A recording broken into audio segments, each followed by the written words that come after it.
I want to bring you back in. I want to ask you one burning question. You're a biologist. I have two biologists here. I have a burning question that has been asked recently. I'm wondering if you can help out with. I know that it can't be answered by Supreme Court justices. What is a woman?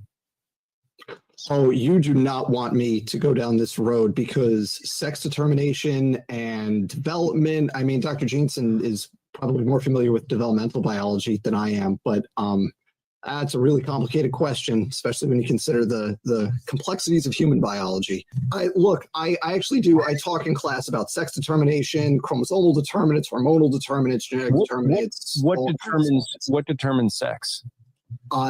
There is no answer to that question that I could answer in the time that we have tonight. Really? Okay. It is a really complicated question. So it's not a question of chromosome X versus Y. 100% no. 100% no. You can ask me the question 12 different ways if you want, but you're going to get the same answer each time. I don't think it's all that complex. I would answer it very simply. A woman is what God, who created the women, defines it as. God created her. He gets to give the definition. So a woman is what God calls a woman. This is Apologetics Live. To answer your questions, your host from Striving for Eternity Ministries, Andrew Rappaport.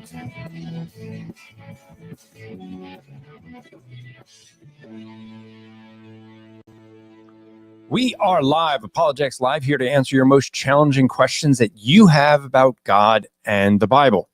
I will say right up front that I'm putting the link to join us down there. We are still having trouble with the website. Sorry about that. So if you are watching on one of the many other streams, you will be able to at least follow along. And maybe you could share out where you're watching so that others might know that we are live. And that way they will join us. Unfortunately, our regular website is having some issues, and the webmaster is away. He's in Hawaii, so I can't get a hold of him for a little bit. So with that, this is a ministry of Striving for Eternity. We're here to answer your most challenging questions that you have about God and the Bible. We're going to have two guests on with us tonight. One will be a bit late. That is Jon Harris from the Conversations That Matter podcast. Let me bring in Pastor Jeff. Pastor Jeff you and I know each other from long ago. You had a conference at your church, and you figured, we'll throw this guy in. He's local. And then you and I kept doing conferences together for several years after. So, yeah, we had David Wood out there. We had Matt Slick, your old buddy. Yeah. We had a number of Eric Johnson from doing the Mormon ministry. Yeah, those are great conferences. We need to do another apologetics conference. I think so.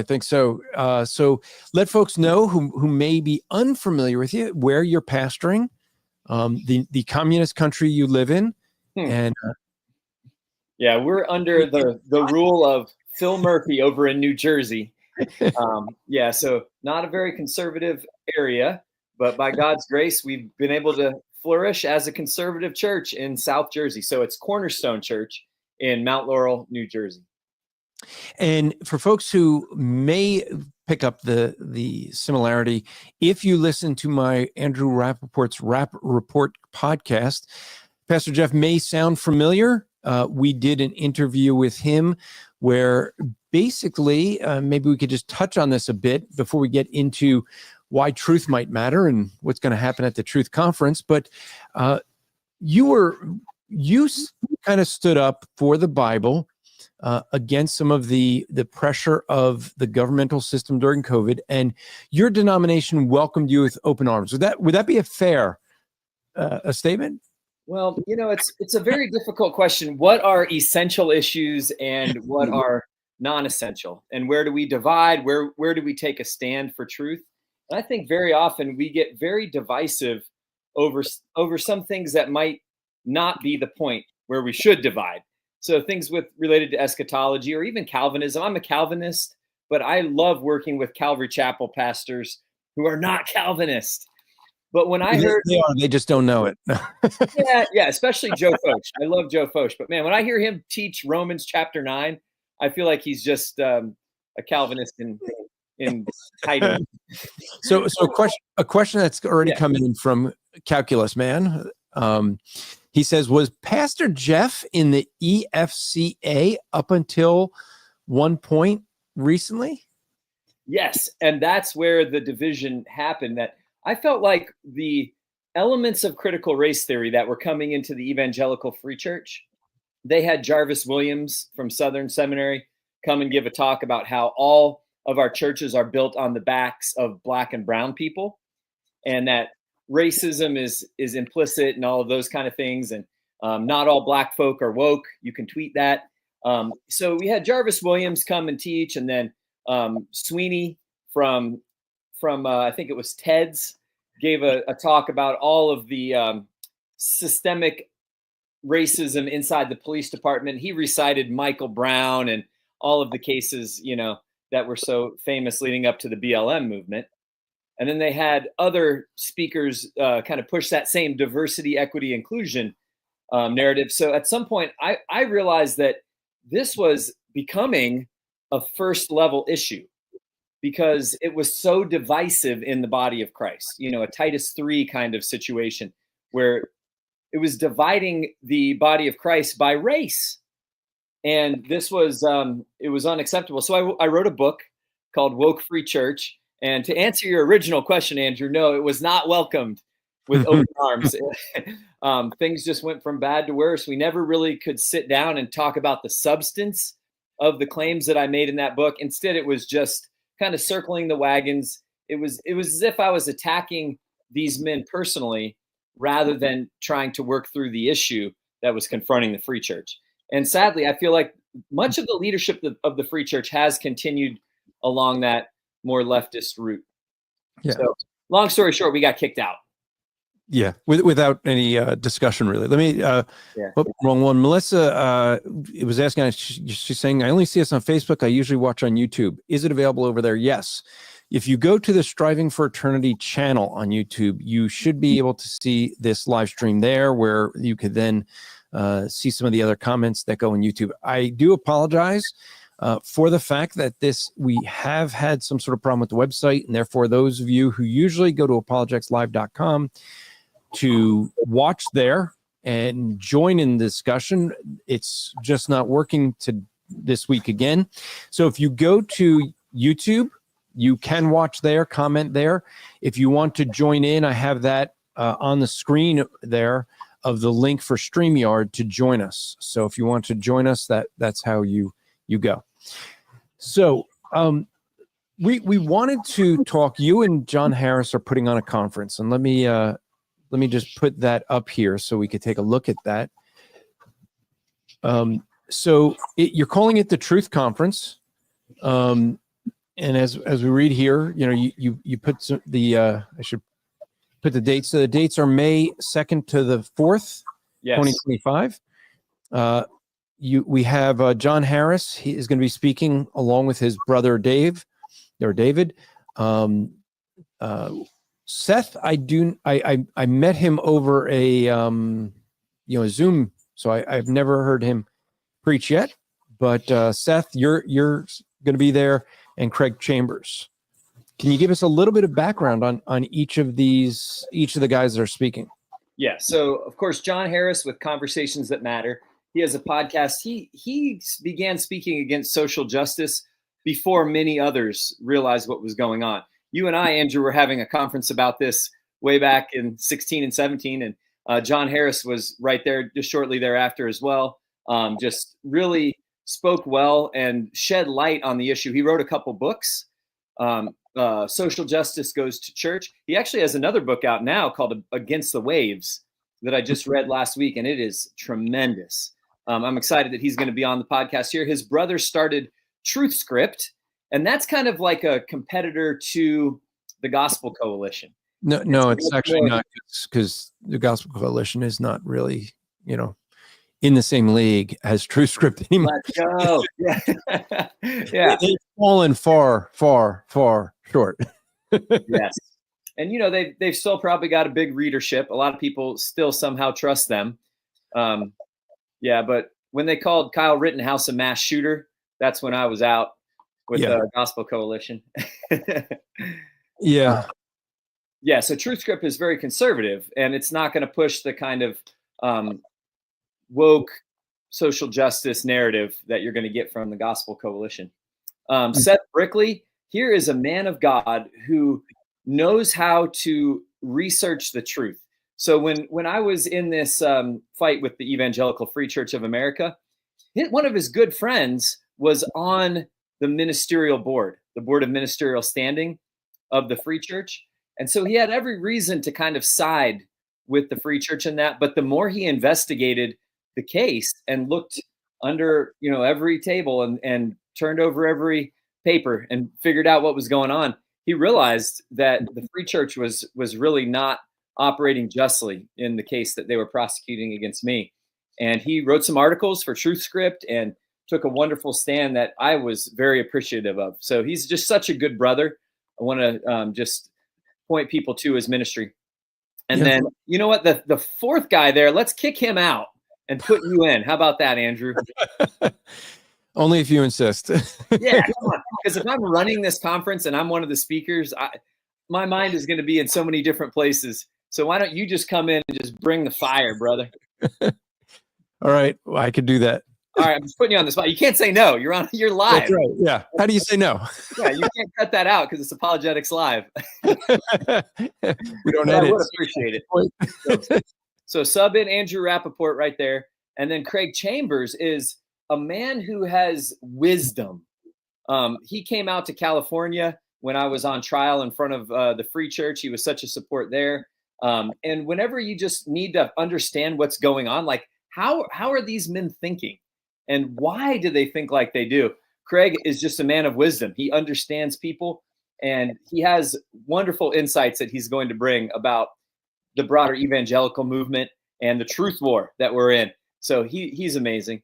So yeah, we've got Craig Chambers. But I'll tell you what, though, Andrew, we've got these guys coming speaking, but we also have a pastor from Florida. We've got David Whitney from Maryland, who got kicked out of the Free Church. He wasn't like me in that I wrote a book challenging the wokeness. He was just preaching really conservative sermons and calling out these government lockdowns and how churches shouldn't obey the government lockdowns. He would, he would talk about face diapers instead of masks. So he was a little edgy. But somehow the Free Church started listening to his sermons, and they came and gave him the boot at the same time that our church got kicked out of the Free Church, which was kind of wild because he wasn't aggressive towards them, and trying to challenge their direction. He was just preaching from his own pulpit. Yeah. And they came down on him. No, So I do. I said this when you were on my other podcast. I just find it so interesting because the Evangelical Free Church they're kind of free, right? They don't really, as a denomination, seem to enforce things all that much. You can have a lot of variety, and that's why I always say when people ask me about an Evangelical Free Church, whether it's a good church, I always go, it depends, because they don't take strong positions on secondary issues, even some things that could be as even closer to primary issues. But I mean, things like Calvinism or not, right? They don't take a stand. Charismatic gifts or not, whether they continue, don't take a stand, right? There's a whole lot of things that are very I want to say divisive, but not necessarily that the ideas themselves are divisive, but the way people use these doctrines become very divisive. And Evangelical Free is open to that. Yeah. But this is like, they just shocked me when I heard you talking. You were on Conversations Matter with Jon Harris, who's going to come in a little bit later, and you were just sharing what you went through, and I was kind of shocked. I mean, I called you right away because I was like, what did I just hear? Because I was like, they threw someone out and it's over social justice. I mean, that is not a primary issue. That is not a secondary issue. Truthfully, I would, well, maybe it is. I mean, it depends how they're doing it. I mean, if you're saying church must be involved in social justice, then I'm probably going to say maybe it is a primary issue because it's a totally different gospel message. I mean, a gospel of the Bible is that God himself came to earth and died in our place. He took the punishment we owe upon himself that we could be set free. And the message of the social gospel is you must make up for what your ancestors may have done, or even people that just have the same color skin as you. Even if your ancestors were never involved in slavery, you just by the color of your skin are the proof of it. And I just saw, just before we went live, I saw something on X. Someone had, and this is, sorry, it wasn't X, it was Facebook. And somebody, professing Christian, posted that Karl Kaepernick kneeled down a few times and lost his career, but Elon Musk does 2 Nazi salutes and no one bats an eye. And I'm like, well, let me respond to this. Colin Kaepernick, basically, they said they gave him the job as quarterback because he was black. So he got his NFL career because of the color of his skin. Oh, and the other part that it said was, this is white privilege. And so I'm like, yeah, he got his NFL position because of the color of his skin, and his career wasn't that good. He actually made more money after he did the kneeling than he did before. Right. And Elon Musk never did a Nazi salute ever. So, and it's so funny to watch how many other people on the left that supposedly did a Nazi salute. I mean, you find pictures of Hillary Clinton and Obama, and you can find a picture of anybody raising their hand like that. It's just a gesture. The question is if that's meant as a salute by the person who intended it that way. Correct. Musk did not. Yeah. Yeah. And so the idea of churches that are going to separate because you're going, especially, okay, the social justice, one thing, but to separate you if you take a stand on not wearing a mask during COVID, that is not even a tertiary issue. If there's a fourth level, it would be there. Yeah, well, they labeled us as Christian nationalists. They filed formal charges against both me and David Whitney as Christian nationalists. Yet they never felt a burden to define what a Christian nationalist is. Ask you. Or, give any evidence to substantiate the claim by due process to prove that we were somehow guilty of this charge. Yeah. Yeah. And to say, well, we're going to kick a church out over that, just it boggles my mind. It does boggle my mind. Well, it's that whole thing. I think it might have been Jon Harris who talked about those who punch right and nuance left. So there's all this nuance for like someone who might make room for voting for Democrats because, they're pro-life in other ways, the whole person. We heard a speech from one of the EFCA leaders named Bill Rydell, who's like the chairman of the board. And he talked about how from the progressive side, abortion might be a needed option. But from the right, we recognize, or from the conservative side, we recognize the importance of the life in the womb. And he left this middle ground that like, well, you got to be accepting of people who see things that way. And you've got to be more tolerant. So they have so much nuance to accept more progressive Christians. But if I'm to the right of them, well, that's where they take the gloves off. So punch right, nuance left. And that really describes where the movement has gone. Where they are, yeah. Brother John is asking, is this live? John is up in the 51st state of the United States there in Canada. But yeah, we are live. I am sorry. I'll just say the website is having trouble. So that's, I think, what the reason some people are confused. Apologeticslive.com is not, it's just not updating. I'm doing the back end work on it, and there's some glitch where it's not going live for folks. When I test it in my browser, everything works. So if you guys don't mind sharing wherever you're watching, let others know we are live. We have a troublemaker backstage. We might as well bring him up. It is none other than Mr. Harris himself. David Harris, welcome. David Harris is my brother. He's the better looking one, so I just figured we'd... Well, yeah, John, how are you, sir? Good. How are you doing, Andrew? Good to see you. Glad to be here. Yeah, good to see you, Jeff. Our Canadian friend doesn't think that it's funny to call Canada the 51st state. I don't know if they qualify as a state. They'd be a territory, I think. Yeah, it'd be too big. It'd be too big. The land would be too much. Yeah. Yeah.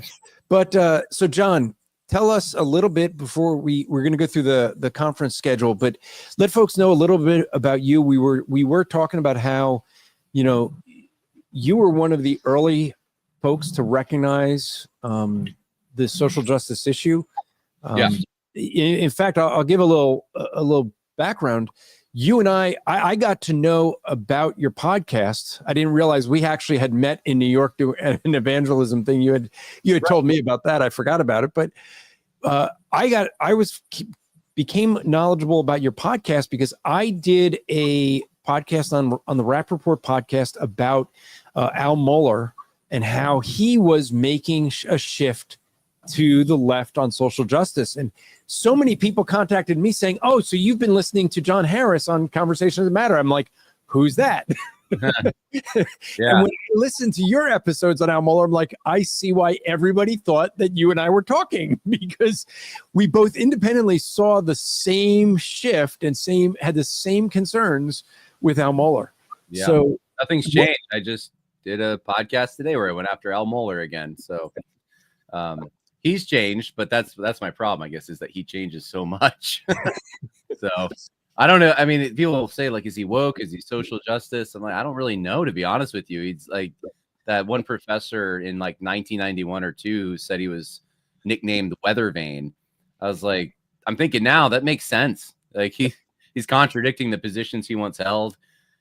So anyway, but that's part of what got me into doing podcasting, was noticing problems with guys like him who were pushing the BLM narrative and the Me Too stuff, and even in some cases the LGBT stuff in a soft kind of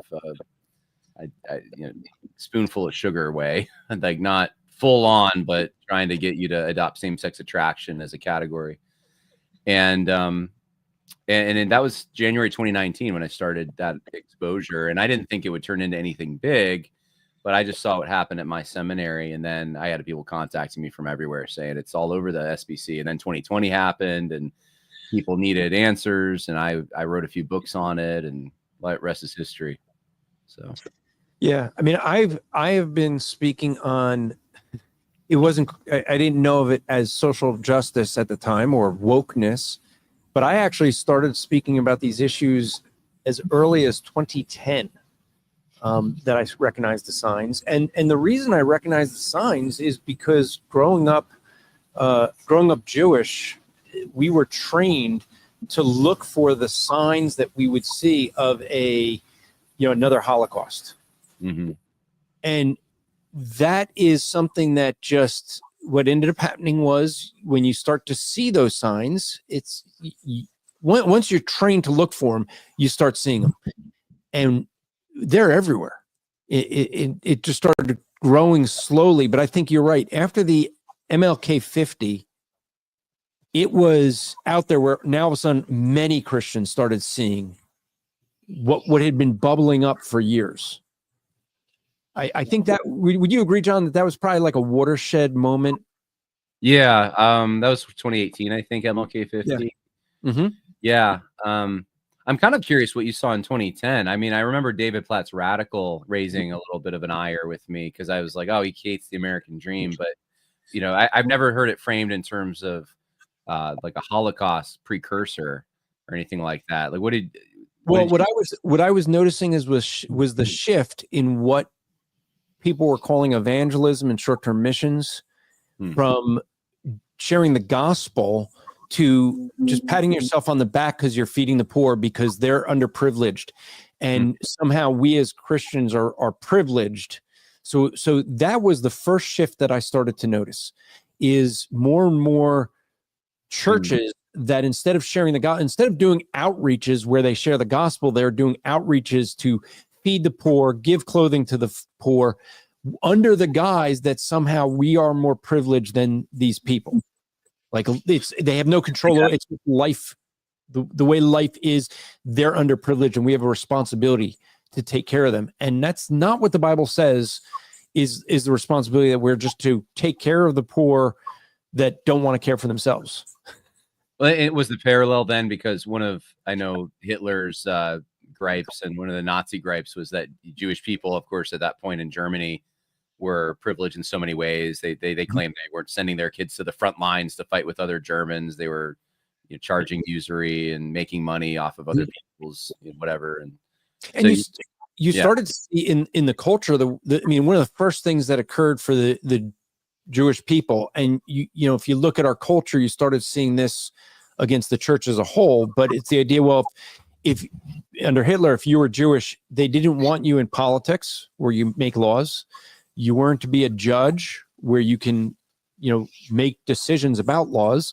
You couldn't be a teacher where you train up a next generation, right? Those were some early things you couldn't do. And yeah, I remember Bernie Sanders telling a Christian that he wasn't qualified to serve in government because he believed that Christianity was right and Muslims were wrong. Which was the irony, because Bernie Sanders believed he was right and this Christian was wrong. Yeah. They're like, the liberal neutralism doesn't seem to last that long. It's sort of a transitional stage, and eventually people start drawing lines of, the people that believe what they believe need to be in positions of power, and those who don't believe what they believe should be subordinate. And I mean, that's kind of all of human history, I guess, right? But yeah, it is. But see, there were people, I'm going to say church in a very broad sense, that were defending Bernie Sanders at that time. And I don't remember that. That must have been a while ago. I remember reading an article where a professing Christian, he was I guess a pastor. I don't know if he was in a position of pastor. I'll put it that way, whether he was actually saved and an actual pastor, but he was arguing that Christians needed to be more inclusive, and we cannot say that other religions are wrong because they just don't know any better. And therefore Bernie Sanders was right to say that this person wasn't qualified for office. And I went, what? Like, this is the idea that where it comes in is the idea that we should, as Christians, we should be welcoming of others. And we should, but how should we? We welcome them that they get saved by the same gospel message we get saved by.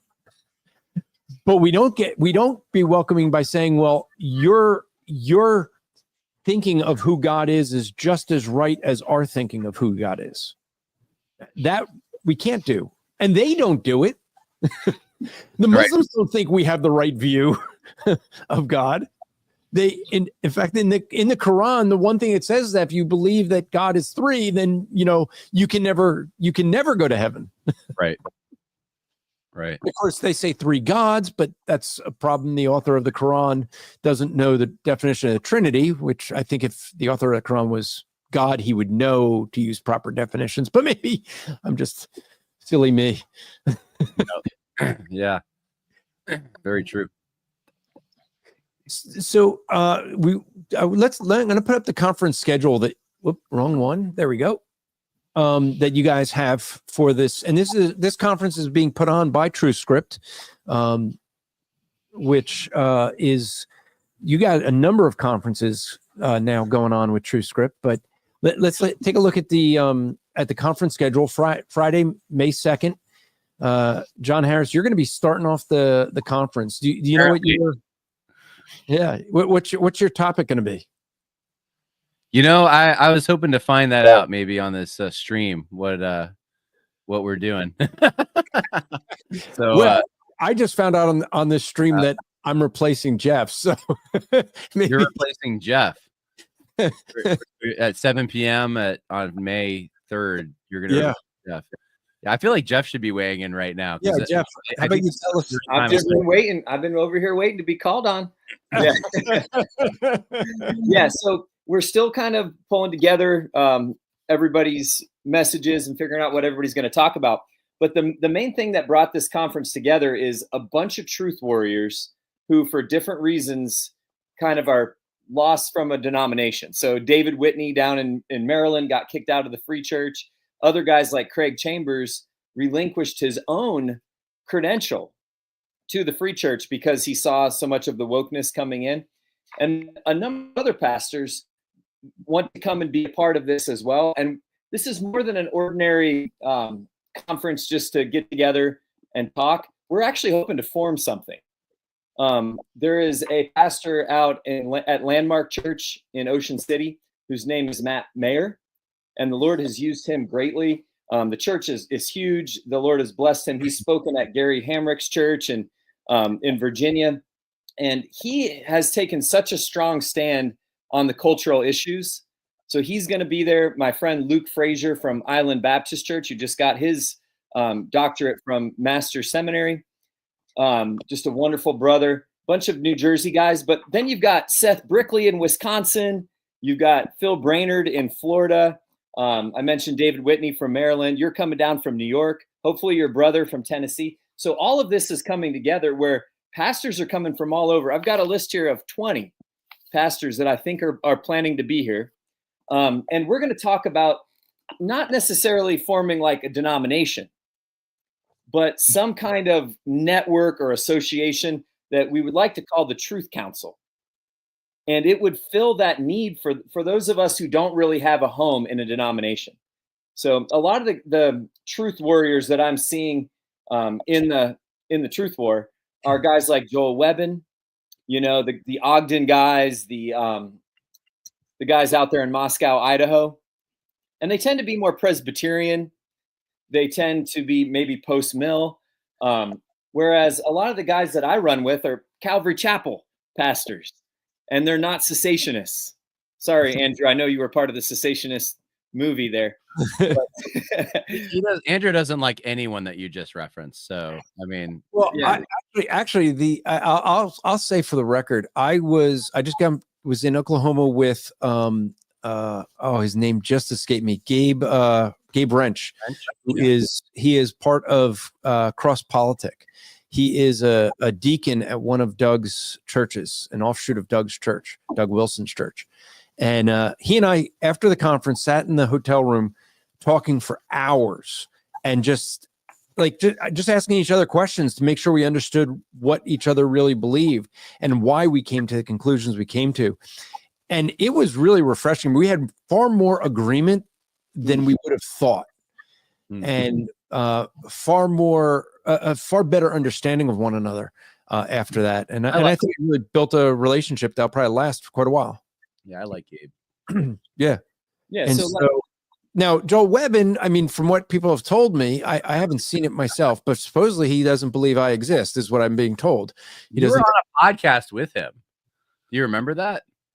Oh, was that on your show? Yeah, there was a while back.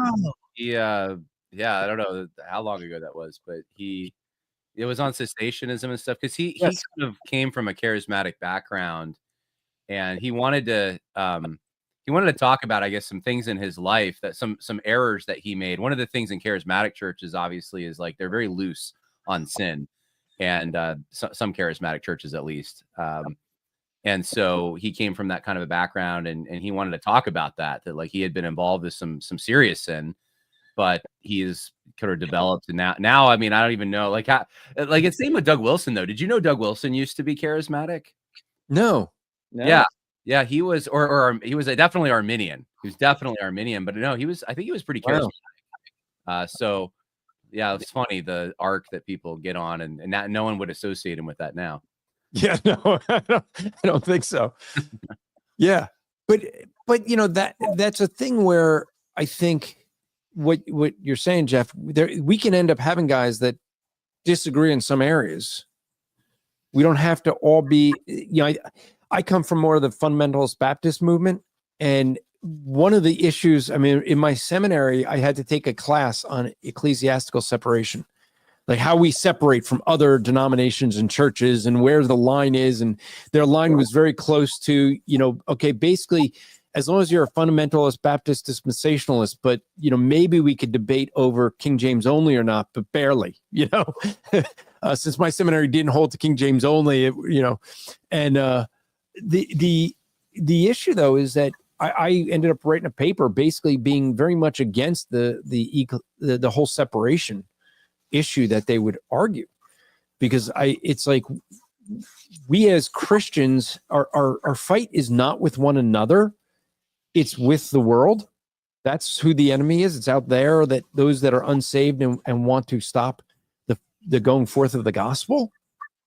And not enough Christians recognize that. They're too busy fighting amongst themselves, right? I mean, here be an example. You look at the Democrat Party right now, right? They don't care what the issue is. They're going to stand together to fight against Trump on everything. You have a 13-year-old boy who's beating cancer. They can't stand for him. You know, a woman who was killed, a woman that they're all wearing pink because they stand with women, but they can't stand for, you know, and support a mother whose daughter was sexually abused and killed because the guy was illegal and because Trump is like, it's just amazing. They will stay together regardless of what makes sense, because for them, it's all about fighting as a party. And Christians are busy like fighting each other.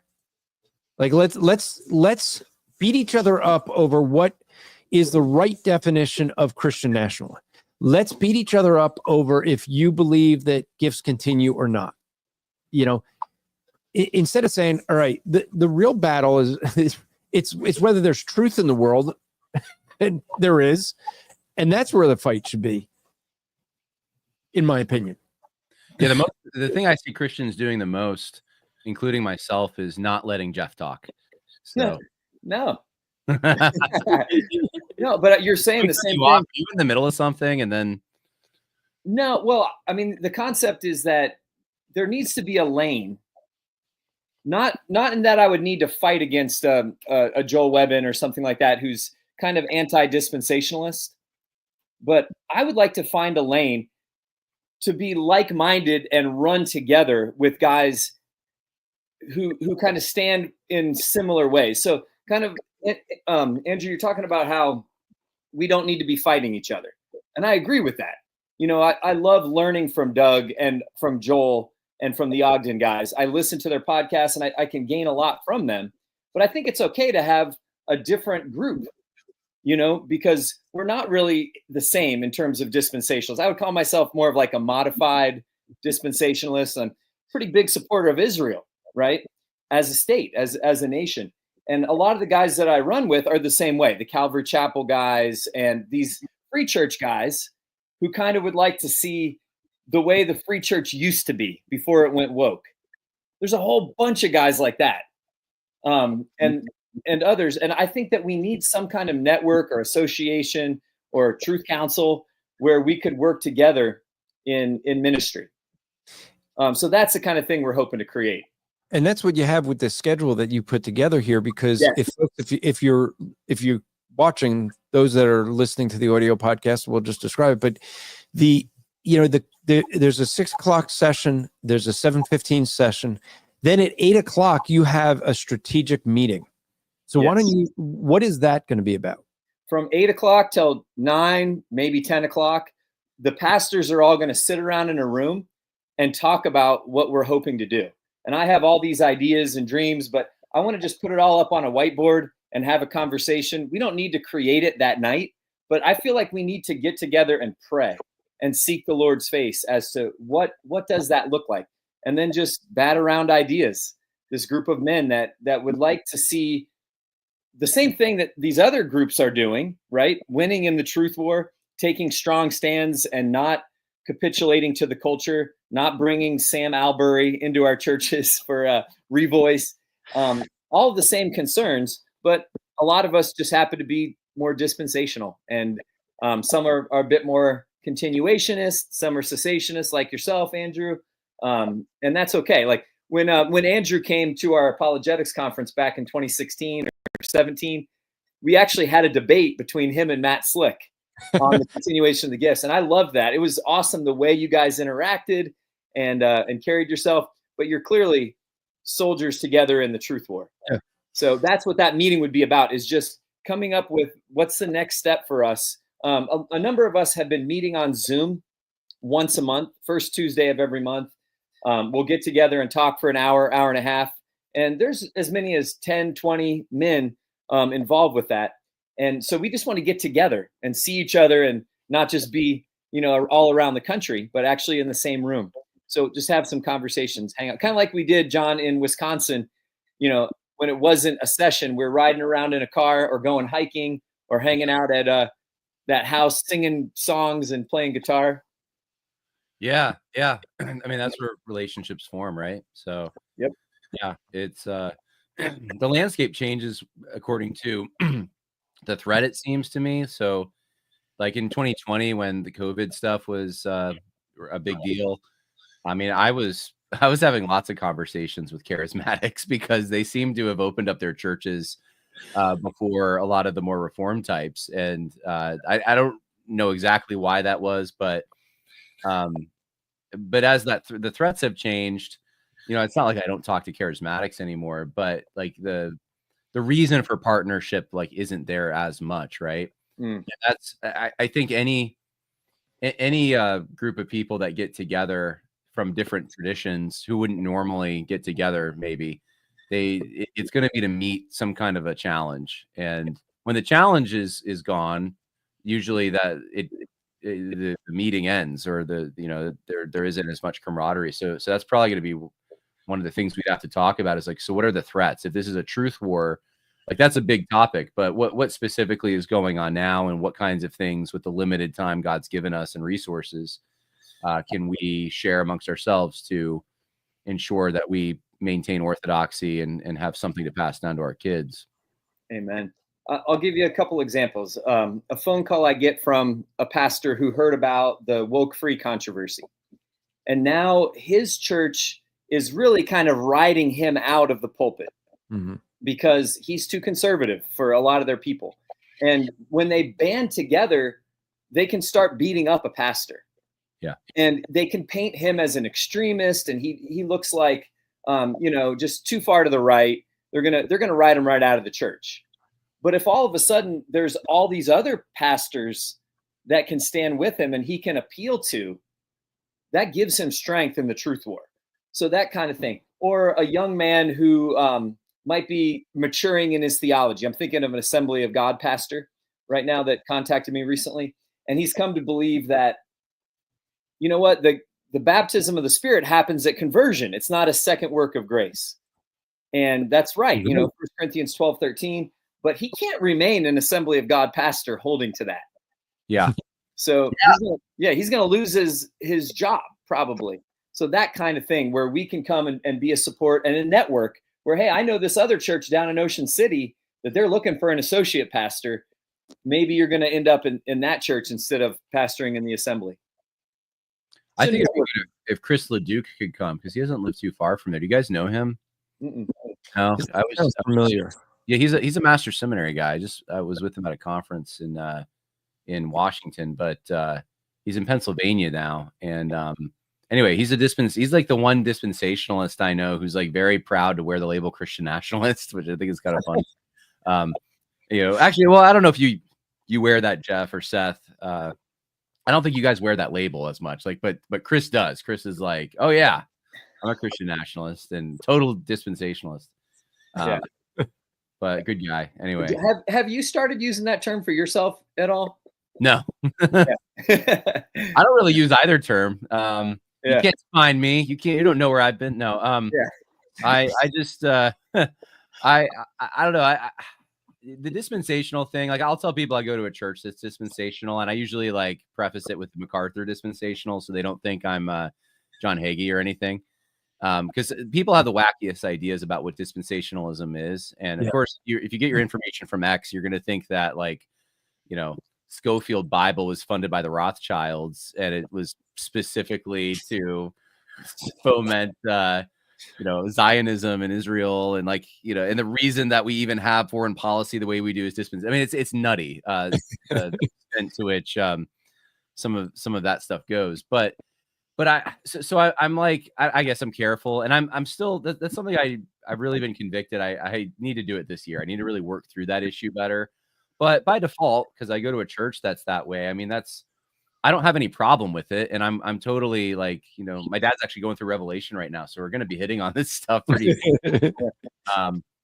I think that it's rational. I don't think people are crazy for thinking that the promises made to Israel belong to Israel, and that there's continuity and discontinuity between the church and Israel, that they're both separate entities. That the difficulty, I'll be honest, and I don't want to derail this totally, but the difficulty that I want to help myself navigate is I understand the grammatical historical hermeneutic. I had master's seminary hermeneutics. It was all dispensational, but the historical argument that like this is a very new novel idea has always bothered me. That because I think to myself, like, if it was 1900 years of church history, no one believed this.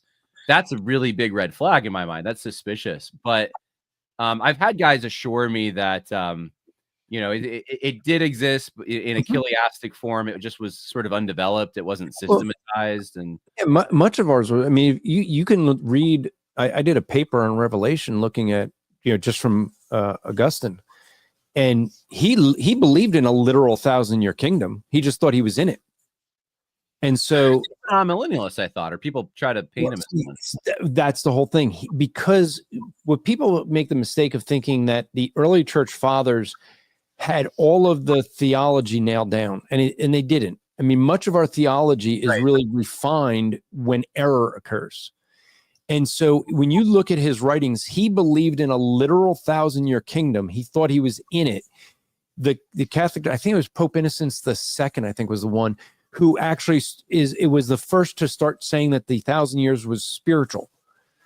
So amillennialism, the way we think of it, didn't exist where it's a spiritual kingdom until after 1000 AD, when everyone was like, hey, where's the kingdom? Like it should have been over. Yeah. So you can look at Augustine, and he writes about a literal kingdom, right? And so this is what you end up having, is that people think, well, if it's old, somehow it's right. But the reality is that the Catholic Church kind of went far astray because it was run by men rather than godly men. And so their theology, was going off. And so the reformers were what? They were reforming in the 1500s, the error. And so dispensationalism is just a continuation of that reformation of, looking at it and saying, okay, let's take a step back from where the Catholic Church looked at it and step back from that and examine how should we interpret Scripture? How should we view these things? And so you see some of the same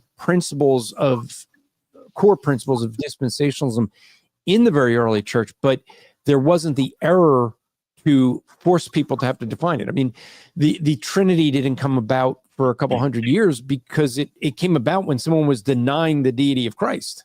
Right. Or sorry, the deity of Christ. Right. And, now you had to work out the deity, the humanity. Well, that's what brings about some of these things. Yeah. And I would add too that it would have looked like a novelty in 1517.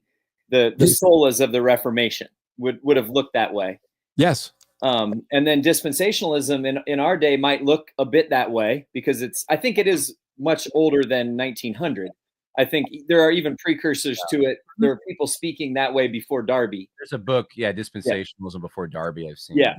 And I've never read Darby, and though I had 2 copies of Schofield's Bibles, I never read those either. You use the term modified dispensationalist. Okay. Yeah, and you know what? Let me give credit to that. There's a guy in Connecticut named Dan Earhart, and he's part of this group of pastors that I'm talking about, a free church guy. He was actually on the board of ministerial standing, but super conservative, right with us. But he coined that term, and he's actually going to be giving a presentation on it next month on our Zoom call that we're going to record. Yeah, modified dispensationalism, to distance from the extreme stuff and the problematic stuff in Darby and Schofield.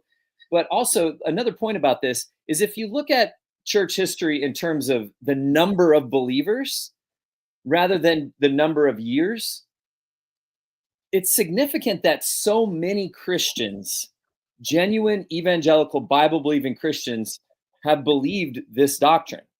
And I think the explanation for that is that it really is in Romans 11 and in a more grammatical, historical reading of Revelation and Daniel, I think that the number of believers worldwide now, isn't it more than the covenant theologians? And doesn't that, and when you talk about how many believers there are within evangelicalism, Yeah. in South America and across Africa and China, I'm thinking of my Dallas seminary friends, and one of them was a missionary, and well, he was actually Indian, and just talking about what people believe in India. So many of them are dispensational, and you don't have a lot of covenant theologians teaching there. So in the scope of worldwide Christianity, yeah, it's less in years, but numerically, is it all that much less? I don't know. Yeah, but I mean, we also got to take a look at, and this is one of the realities of it. Dispensationalism is usually tied not so much to denominations like Presbyterian, right? It's going to be more the independent Baptist type.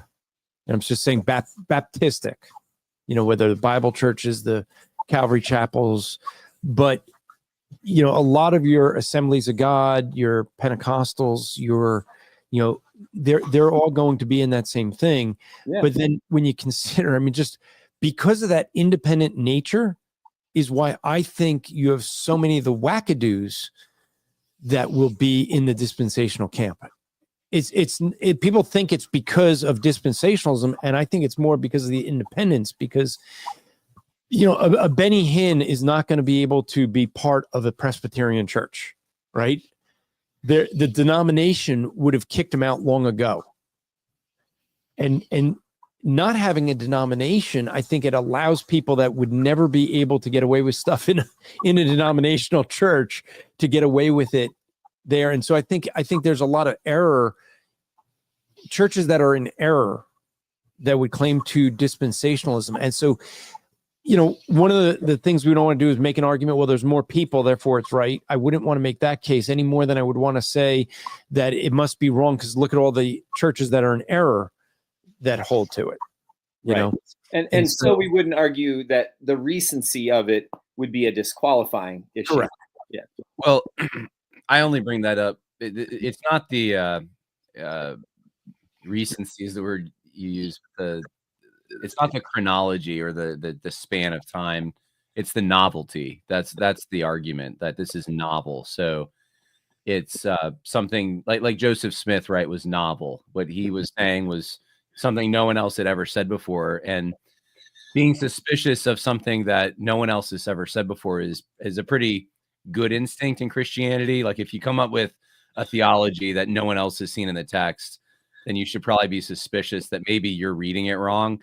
And so you compare it against the measuring rod of church history just to check yourself to make sure.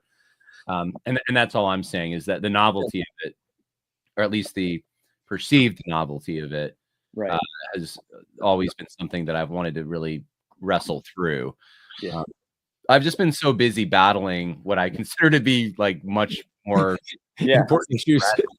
And I don't think, like, I've really argued against the guys, even like Joel Webbon, who have in the past, and I think he's kind of moved past this now, but who have made that kind of the measuring rod. Like, if you're post-mill, things are going to kind of work out, and that's the answer to what happened in 2020, and that's where TGC was wrong, and that's like, it's post-mill. You got to just be post-mill. And I think he realizes now that no, that's not the case. Like you can still be post-mill and have all kinds of problems. In fact, there are many post-mill churches that went COVID crazy and accepted BLM and like did all of that stuff. So it's like the eschatology flavor does not seem to be the thing that determines whether or not you're going to compromise on these liberal things or these social justice things. Yeah, that's been my focus, but I think it's important, right? Because it's in scripture. So I'm kind of embarrassed to say as an MDiv that I never really, even in my eschatology class, I never really settled. But then again, my professor didn't even have a view. He was like, well, half the week I'm on-mill, and the rest of the week I'm historic pre-mill. He didn't even have a view. Hey. Yeah.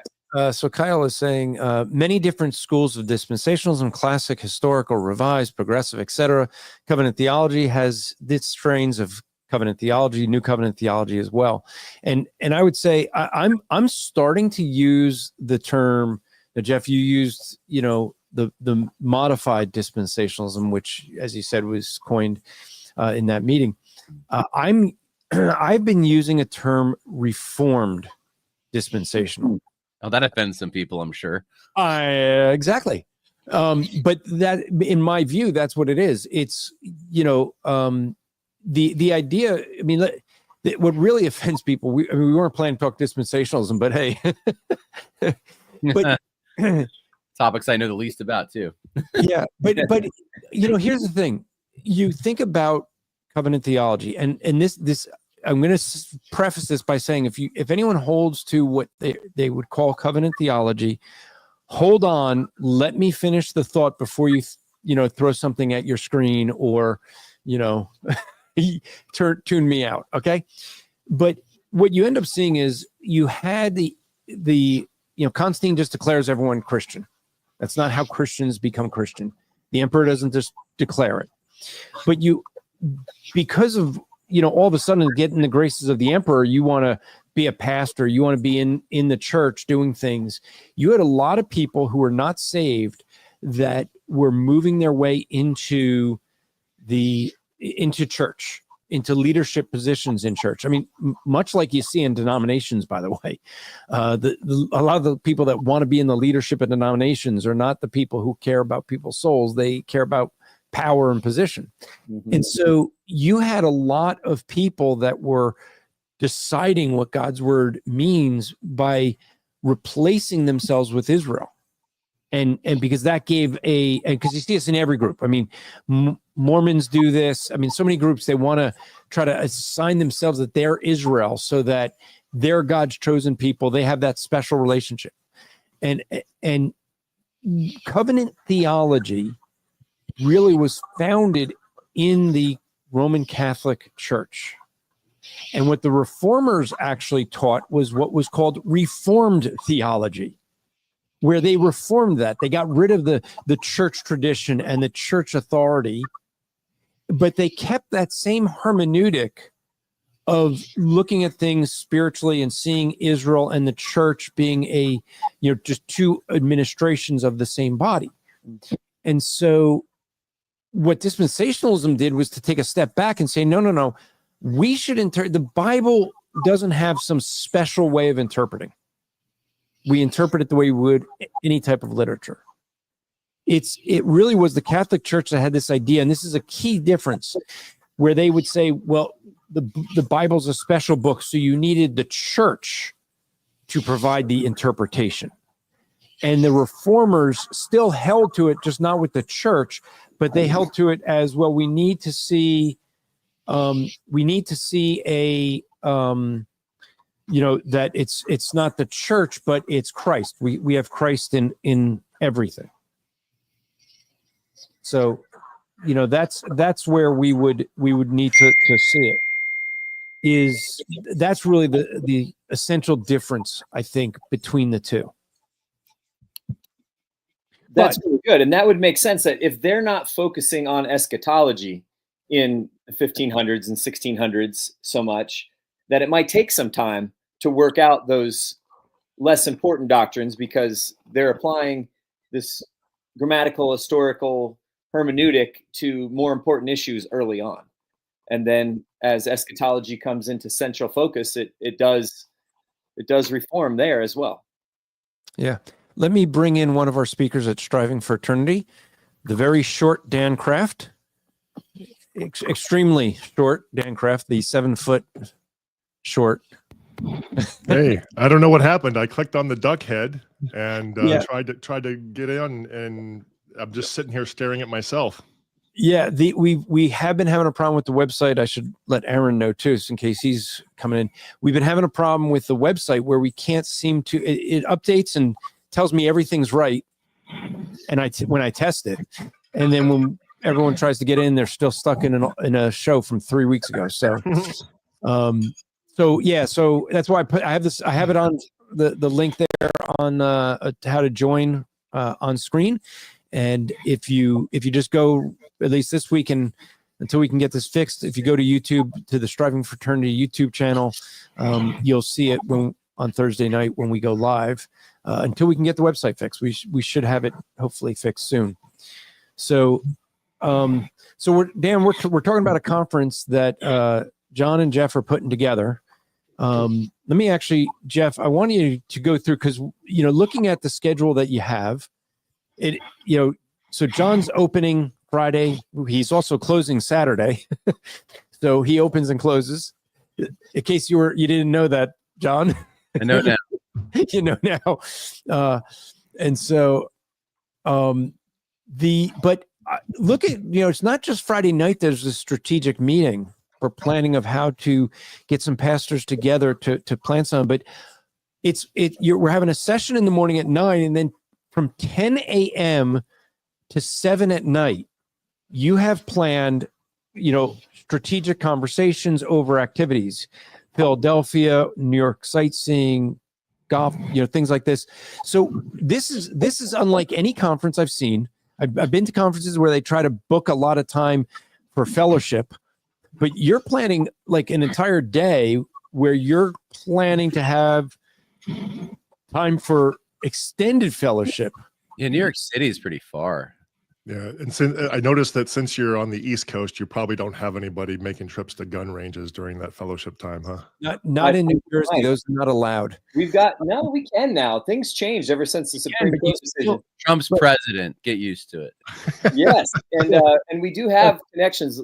Most of our church goes to gun ranges, so we have the opportunity to do that.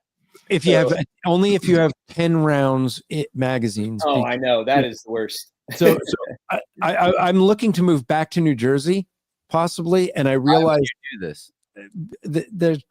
I was actually my old church, the first pastorate that I had, was asking me to return for a couple of years because they've been to help kind of transition to revitalize the church, and so I was looking at moving back to New Jersey and realized I only have one of my many weapons that I would be able to bring back into New Jersey, and like almost none of my good ammunition. So I think we'll go to Ohio instead. Go the other way. Go to Nineveh, or not Nineveh, Tarshish. So, but yeah, I mean the idea there. What do you have as far as your idea, Jeff? With a bulk of the day, you have strategic conversations. What are you planning? What are you thinking? Yeah, I just want this group of pastors especially, to hang out with each other, to go spend time. And Jon, you got to blame Seth Brickley for the New York City, because that's his baby right there. He wants to go to New York City. Seth, he's got time. I mean, maybe. Well, if we go to Union Square, Jon, because if you were out with us in New York, we must have been in Union Square a lot. Yeah, we were. Yeah. It was weird. It was really weird. There was some demon possessed guys. Always. It's a very interesting. Like cloaks and robes. I don't know if you remember those guys. They were like a cult. This guy came and he was a black guy, but he had like a bunch of guys following him, and he had like a cloak or something. And yeah, we would see everything in Union Square in New York. Anyone that wants to do some evangelism, if you really want to get really good at apologetics, you go to Union Square, New York on a regular basis, and you are going to hear, you're going to hear the most craziest things. There were multiple people that would try to mimic what Christians were doing by creating their own religion and just looking to make stuff up. And they would admit it, but yeah, I've seen like almost everything out there. And Calculus Man says Union Square was an interesting place to do evangelism. I think I was a repentant witness in 2017. So Jon, do you remember which year you were there? Probably before that, I would say. Yeah, probably it was before that by a while, actually. Yeah. Maybe 20, like we're probably talking like 2008 or 9, actually. Okay, so the early years when we were doing it, yeah. It was like when Todd Friel would give the phone to Tiffany at the subway, and that's how I found out about it. and I was the vice president of a campus group at a community college I went to. We were looking at affiliating with like a Navigators or something like that. And I just didn't like any of the groups. I was like, they're all compromised. What about this Change Your Campus thing? Let's go down and check it out. So we drove down and it was for a fundraiser night. And it was a little confusing. Like the pastor who they had speaking ended up talking the entire time about a coming economic collapse and what we should invest in. And so I left and I was like, man, I don't know. Like I didn't really hear anything about college ministry. So I don't know. And then I was like, well, let's give it one more shot. And then they did this thing in Union Square, and that's what I went to do. And that's where I met you. And I had a good time. Like we were there all day. They actually kind of left me on my own for a bit. And I don't know. I got separated from the group, and I was with this guy who was reading my aura for like 2 hours. He's like, that's a big aura. Had a big, beautiful blue aura, and that the evil spirits were staying away from me. And I'm like, well, that's good. And oh yeah, that was wild. And we got some barbecue in New York City. It wasn't that good, and I went home. But I got lost. New York City. Yeah, I remember that. It was before the cell phones. That's how long ago it was. Before the GPS on cell phones. Oh man. So I had printed out MapQuest, and I missed something, and I got lost. Yeah. Yeah. New York City is true, but I remember the one problem with New York City in Union Square was because they had so much lights on back in the day, you lost track of what time it was. And we once were there, and we were there till like 3 a.m. and didn't realize like the subway shut down, and we were kind of stuck there. This was before cell phones, so it wasn't like you could just call a cab. And we were wandering around New York. Where can we find a cab? How do we get to the? That's pretty funny. I could see that happening. So at that point, like, what, you just stay there? I mean, just stay there for Well, plenty homeless there. Why not? Yeah, why not? You could probably get a check and like make more than you were making before or something. I don't know. Yeah. Well, hey, look, you guys, if you guys remember the Occupy Wall Street, okay. So, and this was where I was calling out against social justice before it was really popular. But I was actually involved. John, you probably don't know this, but I was actually involved in the Occupy Wall Street. So what happened was, what it was they make the claim that Occupy Wall Street started on a Thursday night because of a Facebook post. And the reason I know that's not true is I was invited to the meetings 3 months before it started. And I was late to the game. I was invited because people in Union Square, they in their meetings, they were trying to get a religious, they wanted to get a religious part of the, to start influencing Christianity. So they wanted religious leaders that would be involved in the Occupy movement, so that to give credibility to get other churches to start backing it. Okay. And so I went there basically as a spy. I mean, I went there like calling them out. Like, I eventually got kicked out so what they did was they'd have this open meeting every day at 10 o'clock, and where everyone can come, everyone had a voice. That was the whole thing. And they were in Zagati Park. And the interesting thing that happened was that you ended up with these people that were, the homeless or people that just didn't care. They were just there for the free food that George Soros's organization was funding, and for fun because they had nothing else to do. And so, but they wanted money, so they kept stealing people's iPads and MacBooks. And so very quickly in Zagati Park, what you had was what I referred to as upper class occupiers and lower class, because what they did is the college student folks, they physically moved people's tents so that these guys would all be together so they could do security for each other, so they can keep an eye on each other's stuff. And so they physically separated the riffraff from themselves. And because they weren't getting things accomplished at the 10 o'clock meeting because there was too much, of the lower class Zagati people, they started having meetings at 9 a.m. to discuss how they could push their agenda at the 10 a.m. meeting.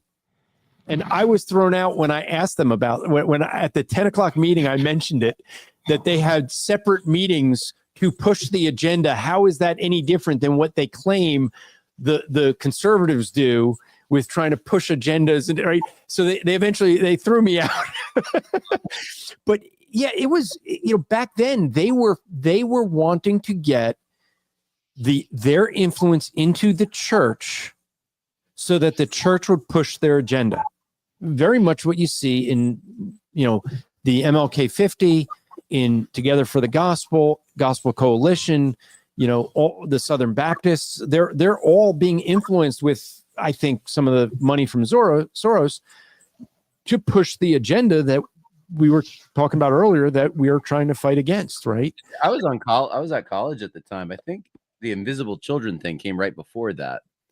Remember that? I don't remember that one. Invisible Children was like a huge. They were camping out in Central Park, and they were protesting. What was it, Mugabe, and what he was doing in Africa, and you're taking children and using them in his army, basically. And Mugabe didn't care what some teenagers were doing in Central Park, so he just kept doing it. And then I remember, I think it was not long after that, Occupy. Anyway. Yeah. I forget, I'll do a quick search. I forget what year Occupy Wall Street started. I don't think they had iPads. You said the iPads. I was like, I don't think anyone's stealing iPads at that. They were stealing MacBooks and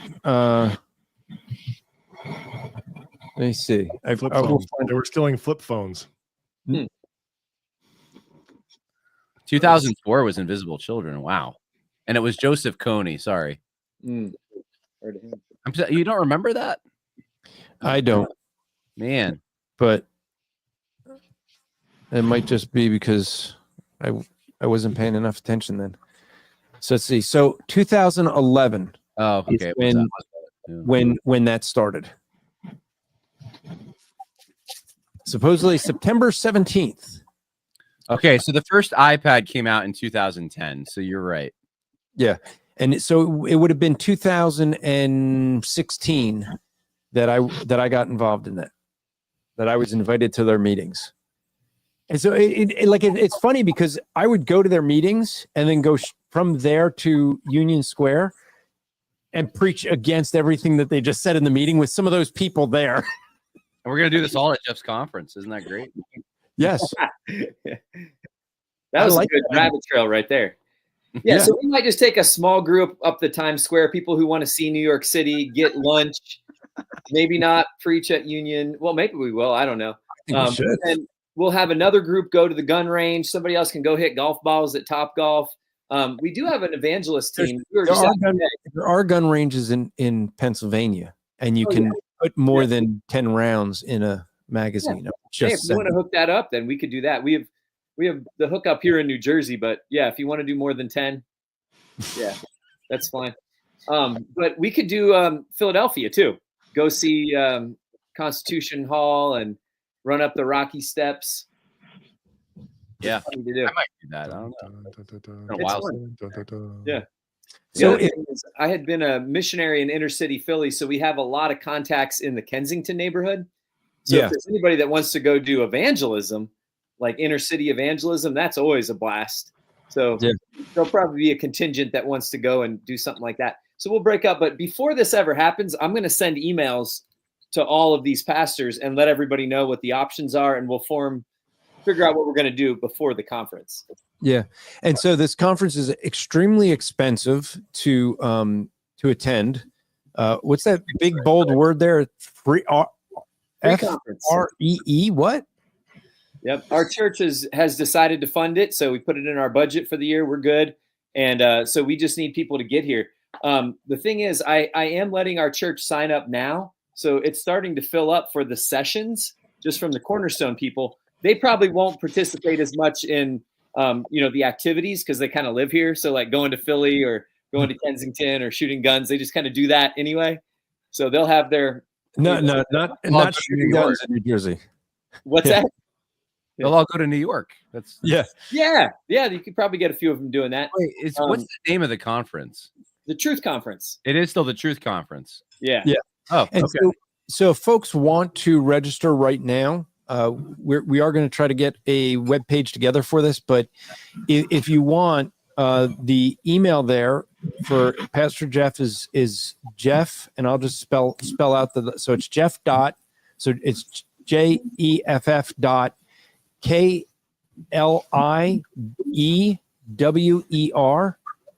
at cornerstonesj.org. You got it. Email me and you get signed up. And Dan is pulling his head just over the lower third there. They'll never see me. Wilson. So yeah, I mean, I think this is going to be a fun conference for folks who want to come, and it's going to be different. I'm looking forward to having a conference where we're actually going to have some planning and strategy about which church's role in this culture. Yeah. So we've talked about doing an annual Truth Conference. Seth did it last year in St. Croix Falls, Wisconsin, and he said he'd be wanting to do it again next year in 26. But I've got a brother down in Tampa, and they just acquired a new property for their church, and I would love to do one of these years, maybe 27, a Truth Conference down there, because that's more of like a destination conference. Especially doing that in the winter. Yeah, maybe we could pull that off. Yeah, great January. Yeah, 100%. Get down out of the cold. I mean, Jon Harris doesn't know what cold is up there in New York. He's not, it doesn't get cold up there. I mean, right now it's feeling nice because we just turned a corner this week, but it was pretty cold this year. Yeah. Well, you're upstate New York, so yes, it's very cold up there. It was worse this year than the previous years. It got kind of mild, but yeah, it was for like a good solid month. I think it was like in the 20s. So it was like 30 felt really good. So yeah, I would have to heat up my cold plunge just to be able to get in there up there. Yeah, it's expensive. My house is expensive to heat, so I hate it when it gets that cold for multiple reasons. But there's something special about it too, I suppose. I guess I don't know. There's like it smells a certain way. You go outside. I can't describe it, but you smell wood burning, and my wife really likes that. So yeah, snow gets old though. Yes. When I was a kid, it was great. Now I'm like, I don't even have fun in it anymore. I just shovel it. That's it. No. You that's going to change, my friend, because as your daughter grows, you are going to have a blast in the snow once again. Yeah. And then when she becomes an adult, it's going to be even worse than it is now. Well, yeah, she hasn't gotten to that point. Maybe so she'll be in a year and a half, I guess, when next winter starts hitting. So yeah, maybe. Yeah, she won't. No, you got to wait another 2 years will probably be where it starts getting fun. But so other than the conference, what topics do you have in mind for the speakers at the conference? Well, I think that's what we haven't really determined yet. So I would like to see that each one who comes to speak is able to share something that's been pressing on them. I think Jon might want to say something that comes out of this. Yeah. No, I'm gonna speak on audio audience. What are you holding up? Yeah, it's a book on dispensationalism. Yeah. No, this is a book that I just came out with called Against the Waves: Christian Order in a Liberal Age, and it's on Amazon. You can go to my website, johnharrispodcast.com, and get a copy. But William Wolf said to me, because I talked to him yesterday on the phone, and he's like, dude, it's so long. And I'm like, really? I mean, it's about 300 pages, I guess. But that's not that long. Yeah, it's not like that long. It's longer than my other ones, I guess. But, it's more of a collection of essays that I wrote over the last few years, because there's been so many questions post 2020. People have been asking all kinds of things, not just like what a man and a woman is, but excuse me, what is a country? What is a nation? Same-sex attraction stuff. I mean, like every facet of the created order has been questioned. Are our mechanisms for even delivering leaders, are those corrupted? Or like, should we just go back to the drawing board on everything? And some guys are, and it's interesting to see what's happening on the political right and in conservative Christianity, because both are fracturing in about 5,000 parts, because people are following different podcasts, and it's like all the institutions failed. They don't trust anyone. And now they're looking for answers to why things failed. And everyone's got something they're selling. So that's kind of why I wrote this, because you should just listen to me and take all my answers and follow me. I want you to think for yourself. And I really tried to think biblically about a lot of these questions, and biblically, and also think in terms of, so like I'm writing to conservative Christians, I'm writing to political conservatives, and I'm trying to convince both. I'm trying to convince political conservatives, like, look, you need Christianity. You have nothing positive to argue for if you don't have Christianity, really, or you have very little, at least. I mean, you don't have a holistic kind of vision without that. And then for Christians, like, don't spurn the political. Like, you have to be involved. You have to, you need to be influencing the political right, or else you are going to get some of the weird varieties we're seeing develop right now. I mean, we're getting some. I just put out an article at American Reformer yesterday, where I address some of the ideology, I call it, but some of like the over the top explanations for everything evil, and it's always rooted back to, it's like the Jews' fault, and you see this popping up on the right. It's been on the left for a while, but I really want to steer people towards like common sense, and that's why it's Christian order. It's Christian order. God made a template. God made, like, and I guess this is the bottom line. I'll end here, but I think God put down a created order that we're supposed to conform ourselves to. There are universal laws within that. There's transcendentals, as they call them, the good, the true, the beautiful. We should aspire to these things. And these things are going to be mediated through culture over the course of time, and applied in specific contexts. We live in the United States in 2025. And so yeah, I think that that's what I'm trying to convince people of, is like, there is a template here, there is a positive vision, and maybe so that goes with truth. Maybe we'll talk about that in relationship to truth. What's the positive vision? We're not just arguing against social justice. We have something that we're very much for. Amen. Yeah. So would you be in favor of taking, like you're saying, with that, taking the step back with everything's being questioned? Are you in favor of taking a step back and reevaluating things, not looking at the light of the way we have seen things before, but taking a step back and saying, let's rethink things? Well, I think when you're off the track, you got to figure out, where did we get off, right? So I think, like, that part of progress, I think, as C.S. Lewis said, that, and I'm not endorsing all his theology, but I think what C.S. Lewis said about, like, it's not progressive to keep going down the wrong path. Progress is you figure out where you got off the path, but there is a path.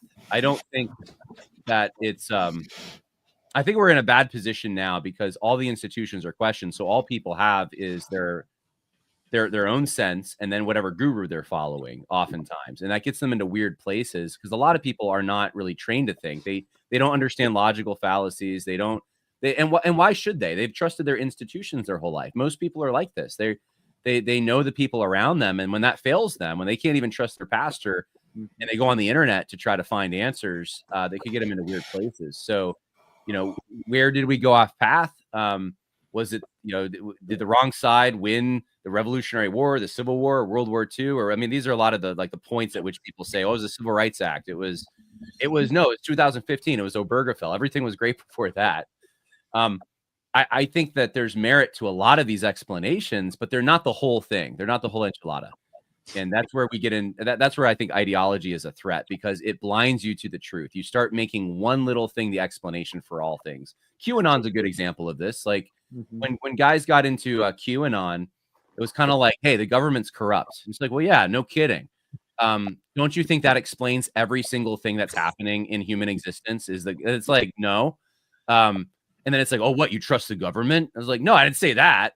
But like that's how like these holistic total critiques work. That's social justice. Social justice, everything is motivated by, if you're the Me Too guys, it's the patriarchy. If you're the BLM guys, it's some kind of racial preference that when you're brushing your teeth, it's motivated by racism. The Jew hate stuff, it's like everything's related to, it's the Jews that are behind it somehow, or the lizard people or whatever. And it's like there's strands that you can like there are narratives that we should examine, but this book, the more important book, gives you holistic answers. You're holding up a Bible for folks that on the audio. What's that? Oh, it's the Bible. It's actually the preacher's Bible in sheepskin. NASB. So John, you just I'm glad that you had said what you said, because you just answered the question from the earlier discussion. You just explained how dispensationalism came about. People questioned the institution. They took a step back. They examined things, and that is why it is relatively newer, is because that's what they did. They questioned the way things were, why they were, and took the step back. So it's okay to do that. It's just, you don't want to make skepticism an ideology, though. You don't want to you want to you want to try to get back to some firm rootedness, some good tradition that like confers identity and makes sense. So let me just there's a topic I think would be a good discussion for us, but part of before we get into it, because I'd be really interested to see where you guys go, but I do want to encourage folks that maybe I know it's a little bit late at night, and so we're going to have this discussion, and maybe what you might need is a good cup of coffee. And if that is you right now, you want to make sure you get a good cup of Squirrely Joe's coffee, and you could get that at strivingforeternity.org/coffee. Not only would you be getting yourself a great cup of coffee, but you'll also be supporting a Christian family at the same time. And if you use the promo code SFE, I think you get either 20% off your first order or a first bag free. I forget which he does, but go to Squirrely Joe's Coffee. And remember, every time you reorder, do us a favor, go to strivingforeternity.org/coffee when you are reordering, so that they know that you found out about them from us here. I do want to encourage you guys, if you wouldn't mind, go and order a lot of coffee like this month, because we're going to be a couple of us that are sponsored by Squirrely Joe's are going to be having a little bit of fun in our promotions. You'll be seeing those on my Facebook and Twitter soon. But we're going to have a little bit of fun, see who can get do better promotion for Squirrely Joe's. Also, if you're a little bit bored, well, not when these guys are talking, but when I'm talking, if you're going to get bored, at least get yourself a good pillow to get a good night of sleep. And you can go to mypillow.com, use the promo code SFE, stands for Striving for Eternity. That gets you their great discounts. And again, it lets them know that you heard about them from us. So with that, something you mentioned, John, that I have been watching really in the last several years, it's even more so with this past election. And that has been the rise of conservatives that are arguing for the need in America for Christianity. Now, you're seeing it from guys like Matt Walsh, from Michael Knoll, and they are Roman Catholic. And so what I'm seeing is that there seems to be a rise, they'll say, of Christianity, but really what it is, it's a rise of Roman Catholicism and Eastern Orthodoxy. Both of those are on the rise, where evangelical Christianity does not seem to be. I have my ideas on it, but I'll start with John, and then Jeff and Dan, if you want to add, if you have anything you want to add in. Why do you think we're seeing this rise? What do you guys think? In EO, especially, I think Roman Catholicism and EO. Yeah, I mean, I've seen a little bit with Catholicism. I've seen a lot more with Eastern Orthodoxy, but I do think actually evangelicalism, though, is like Russell Brand, didn't he convert to a form of evangelicalism, if I'm not mistaken? And Naylor Ray. I think he is either EO or Roman Catholic, I thought. Okay. I thought he was Anglican and then he like went to some other form, but I know like Naylor Ray, I think, who converted. There's been a lot of like celebrity type conversions lately. And guys just even reading the Bible for the first time. Like there's a lot of Bibles that were purchased last year, and Tim Allen just said he's reading through the Bible, and Tucker Carlson's reading through both for the first time. It's just it's odd. There's a lot of celebrities, but I think with EO especially, and Roman Catholicism, I guess to a lesser extent, what's happening with guys who especially are evangelicals going into these denominations is a quest for the transcendent. They feel like it's lost and left. They have no rootedness in their tradition, and evangelicalism reinvents itself every 10 years. But what they really want is to walk past the graves of their ancestors or somebody's ancestors, walk into a building that looks like a church with a steeple, go inside, hear heavenly music that calls them to something higher than themselves. I think they want to covenant with other people, or at least like have an accountability structure where other people are going to help them live their lives as they help others live their lives. They want something that's traditional, that's something older than themselves, something that reflects the mystery of creation in the sense that they can't understand all of it, and that's okay because God is bigger than that. And evangelicalism doesn't offer that anymore. They don't want anything that looks like a church. They want to get rid of their tradition. They don't want you to think that they're insensitive or not inclusive, and so everything is tailored around your experience. And they don't care about their experience as much. They just want they want to feel the way they feel when they go to the Grand Canyon, small. Not like everything's catering to them. So that's my assumption. What do you think, Jeff? I would say that where we are, which is a heavily Roman Catholic area, the participation in Roman Catholic churches has not spiked at all. I don't see that happening. We were out evangelizing today and ran across like half the people were Roman Catholic, but not as involved. But we've had multiple people come to faith in recent weeks, and it's by the word. So it's the churches that preach the word. It's the Calvary chapels. We have an Assembly of God in our town here that's doing really well. The Bible churches. I don't see the liturgical churches and the high church movement here in South Jersey gaining momentum. Maybe it has something to do with the celebrities or a network of people that way. Justin Bieber, though, he went with Hillsong, right? So that's more of a charismatic kind of thing. So I don't know. I just don't see a major resurgence in South Jersey where I see people toward the Roman Catholic Church or towards Eastern Orthodoxy. But I see the Bible churches continuing to reach people. Dan, I don't know if you have any thoughts on that. Yeah, the two words that came to mind immediately were tradition and structure, and John already covered that. So he filled in all that wonderfully. So I don't have to say anything about it. Sorry.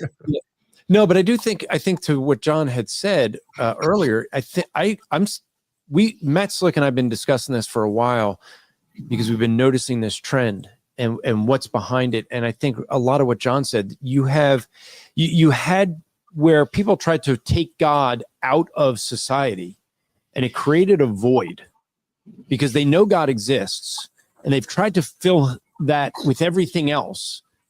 And I think now we're getting this, the next was a Gen Z generation or whatever is, voted more for Trump than any, they've never had young people voting, for conservative. And I think what it is that this pivot, they are looking for, they want to, they want God. They know that there's a need. You're hearing it with some of the some of the, like I mentioned, Matt Walsh, Michael Knowles, they're arguing, even Ben Shapiro, who's Jewish, has been arguing for the need for church in society, right? Because this is where we get truth from, and that's where the whole battle is. And so I think in my opinion, I think that a lot of what it is that they've been told, you have a generation of people have been told God doesn't exist, and they're now rebelling against that thinking, but they're not coming to the true God. They want the drapings of spirituality without the truths of repentance. Having a form of godliness, but denying its power. I think I've heard that somewhere before. In like the Bible? It's in a book I read somewhere once. Yeah, in a book. So let me see. Calculus Man is backstage. I didn't see he was backstage, but he says it seems like he has someone who wants to weigh in on this. So yeah, well, yes, maybe a little bit with the Eastern Orthodox Roman Catholic. I guess I go what both John and Dan were saying and that sort of thing. I have nothing new to add there. There was a topic earlier that I wanted to discuss regarding. I know, Jeff, you mentioned that you were part of the EFCA because I actually grew up in the EFCA, although in a different part of the country. And I was wondering if that'd be open to talk about right now. Sure. Okay, yeah. Before you get into that, can you clarify what the acronym is? Evangelical Free Church of America. Okay. Yep. So it's a church that's evangelical free. There are no evangelical church. There's no evangelism in there. Yeah. I think the free, and you missed this in the beginning, but I think the free, and you guys could correct me, I think the free is kind of more that they're more free and open to different theological positions, except for wearing a mask. When the government says to wear a mask, they're not there's no freedom there. No. But yeah, long story short, I grew up in the EFCA, more like Northern Plains, so I think Minnesota, North Dakota, that part of the country. And from my elementary school years all the way through like my post-college years, there's an EFCA megachurch up in North Dakota that I grew up in. And at first it was a really good church and that sort of thing, where the senior pastor we had was faithful to verse by verse preaching, expositional preaching, that sort of thing.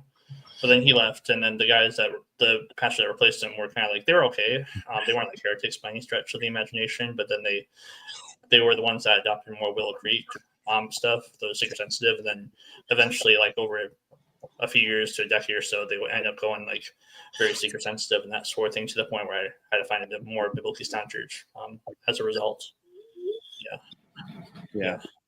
That's a common story. I have a friend out there in the Midwest named Calvin Lindstrom. He has a podcast. He's a great guy. But he was confronting an EFCA church. It might have been the Orchard, because they had someone in their congregation who went on to become the mayor of the town. Okay. But when he got pressure to do the whole LGBTQ Pride Month in June, he caved and he proclaimed the town, he proclaimed it Pride Month.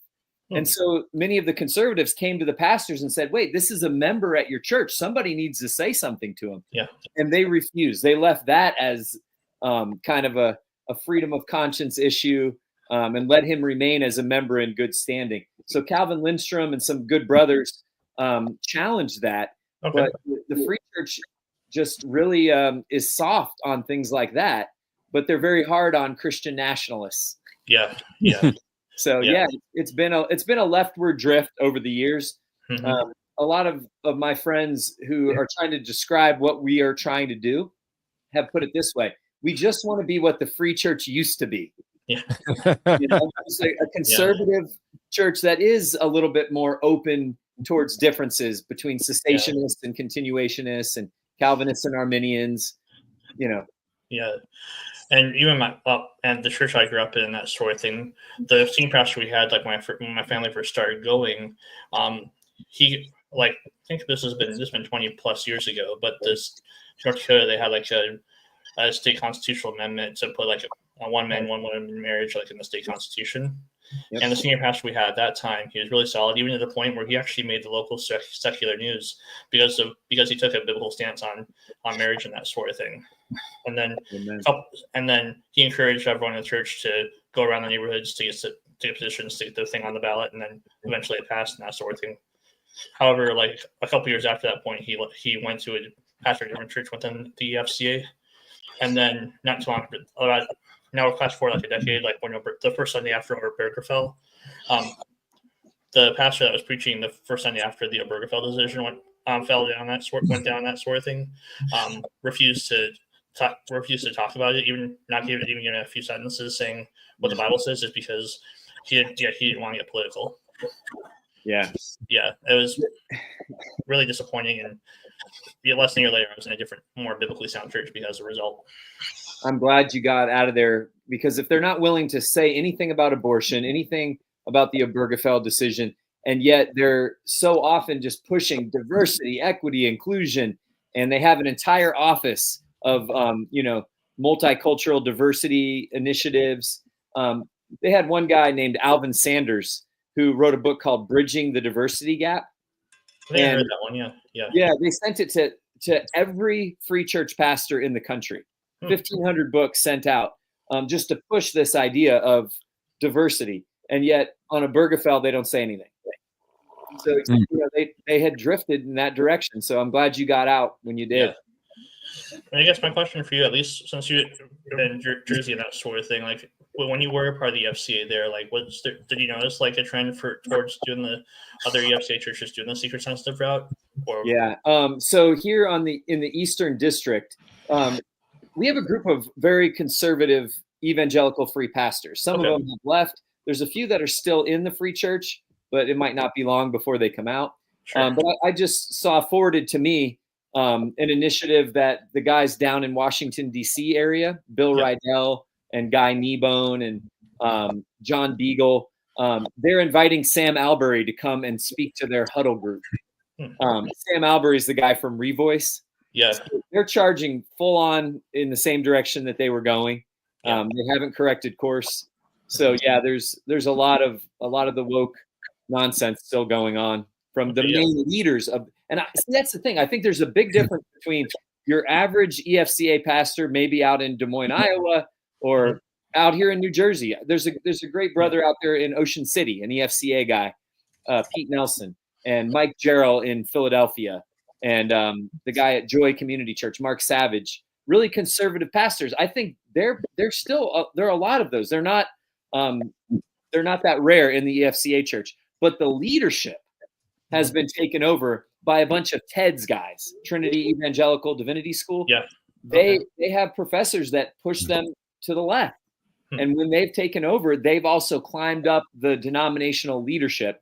And with that, they've become much more authoritarian against the conservative guys. And they've moved the conference, the whole movement to the left with the articles, because they have the blog. They have the national blog, and they put out the articles. They have the conference. They have the district conferences. And over time, that just has an eroding effect on the pastors. That's true. And that's the other thing. I know the FCA has like an entire like youth ministry as well. Just a fun fact. One of the guys, I'm not sure if you heard of like Shane Stacy. No. Okay. Yeah. Years ago, he was actually the head of all the FCA youth ministry, and that sort of thing. He was actually he was my youth pastor for a bit many years ago. But do you know, like I know, do you know offhand if the EFC youth ministry has also been infiltrated by this stuff as well, or just more like the mainstream or like the adult ministry stuff? Yeah, I think you'd see social justice in there. They have a yearly conference, and I think from what I've seen, just watching some of the videos that come out from that it would be infiltrated as well. Yeah. Okay. Yeah. Fair point. Yeah. Yep. All right. Not necessarily the guy there's still plenty of faithful brothers in the EFCA. For sure. Yeah. For sure. Yeah. Yeah. For sure. Yeah. Well, good. Well, Calculus Man, thanks for coming in. You're welcome. It was good to meet you. Hey, me too. Yes. All right. So a question that we did have, and John, this came in probably more for you, Brother John from Canada. Said, question, is there any updates regarding David Platt? And so this is probably referring, you had on your show some folks discussing a documentary that was done about David Platt Yeah, I did that. My editor and I Well, put that together. I knew that, but I didn't know if that was known publicly. So Yeah, no, I when I had him on, I meant, we were kind of like, yeah, I conducted most of those interviews. The guy who normally does a lot of the editing for my documentaries did a lot of the work on it. And credit to those guys, though. They were all brave. And I mean, it took a family or a couple in that church to really pull everyone else together. And I've noticed in similar situations, which there have been many, if you don't have that really firm, steadfast person, everyone else just kind of goes their separate ways. There never would have, you don't ever hear about it. There never would be a documentary. Yeah. But in this case, you had some fighters, and they decided they wanted to do this. And I mean, they really made it easy for us. I mean, they funded it and everything. They just really wanted to get the truth out there about David Platt. And so I came down and thought it was kind of a grueling 2 days, but we interviewed all the people in that documentary, except one, I think, that they interviewed separately. But yeah, at this point, before you give the update, why don't you just, for folks who may not have watched, give a real quick update of what the documentary is about, what it exposed, where people can find it, and then give an update, if you know of any, with David Platt. Okay, it's a 2-part documentary. There's a lot in it. So it exposes David Platt, the pastor of McLean Bible Church, for a number of things, including lying to the church about affiliating with the SBC. Their church wasn't supposed to affiliate. They did. There's a lot of questions about money. So that came out that David Platt, when he came in, when his guys were in charge, because he basically replaced the elder board over time, they started doing some funny things, some funny accounting, we'll put it that way. And so it talks about some of that, the financial secrecy and indiscretions. It talks about even at the end, there's even like an abuse cover-up kind of thing that happens. And I was hoping that would be more of the emphasis, but people who were part of that, who were willing to come forward, understandably didn't want the attention. And so it kind of became like a minor point in the story, but that was part of it as well. There was just, I mean, I don't know, there was all kinds of things. The way that they stripped the church of its identity, basically, they got rid of so many of the programs and then brought in David Platt stuff and just used the church for David Platt's agenda. And so it exposes him and makes him look really bad because he was really bad. And during that week when we were dropping these videos, David Platt all of a sudden gets on Twitter and is like talking about how no one cares about these overseas Christians that he's going to reach. And he doesn't, that's out of character. He's not normally doing that, but all of a sudden he's doing that. And he reached out to a reporter. Oh man, which outlet was it? Because they talked about it publicly. It was actually more of a left-leaning reporter, I think, but with like Religion News Service or something. And they were like, that's weird. Why is David Platt reaching out? And it's like they were trying to do this sort of like damage control move. And I don't think it worked. I think they couldn't answer the accusations, right? So they just were silent on that. And so David Platt's just hoping that his institutional connections are going to kind of just save him. So the Gospel Coalition is still keeping him at their conference, and CrossCon kept him at the conference. But I talked to Rosaria Butterfield, who was at CrossCon, and she's like, yeah, there was a lot of talk apparently in that she heard about. She wasn't in the session, but she said she heard about like a lot of murmurs about David Platt at CrossCon. And so this is kind of dogging him, but the way I interpret it, I don't think he's going to go beyond where he's at. He's kind of stuck. But I think that the institutions that have platformed him aren't going to back down. They're going to continue to platform him. They can't admit that they made such a mistake this bad, which they did. So that's the long and short of it. There's really not much that has actually substantially changed. Like, it hasn't taken him out in the sense of like he's got to resign from McLean. But he had already, I think, driven more than half the church away. Like the church went from being this mega, like 15,000 people church to now it's like 6,000 or something. So he's like, the church is significantly shrunk. And he's got an elder board that's pretty loyal to him. So I don't know that there's much of a way to get rid of him from his position, but he's not going to be, I don't think, expanding into other directions. Okay. Yeah, I would still consider 6,000 a pretty big church, but hey, I'm from New Jersey. Yeah, I mean, I would too. I know that was DC's church, though. That was like where if you were an evangelical, especially a Republican staffer working in DC, you went to McLean. Yeah. Oh, it was a huge. I mean, because I would, I would drive past it quite often, and it's a huge complex. So yeah. I've never been inside, driven past it, but yeah. Yeah, it's a sad story. Yeah. So again, I'll just, what we wanted to do tonight was talk about truth, the why it matters. Talk about the Truth Conference. I'll put this up again for folks that want, to contact Pastor Jeff over there at cornerston.sj.org. If you want to attend this conference, seriously, check it out. I think that this is going to be a bit of a different conference with the way he's structuring this.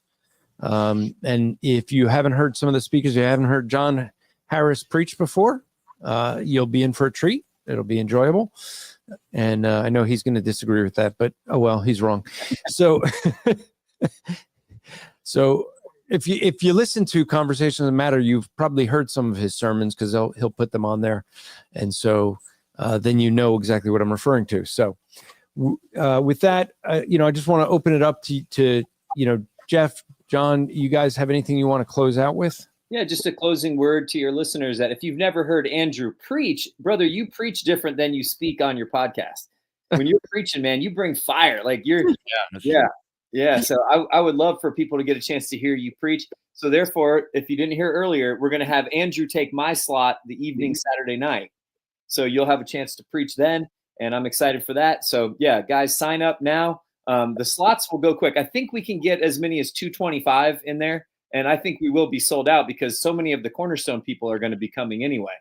So, and then with the pastors coming in, maybe they'll bring a few people. So it's going to be an exciting atmosphere. It's going to be electric. So you don't want to miss it. Sign up early.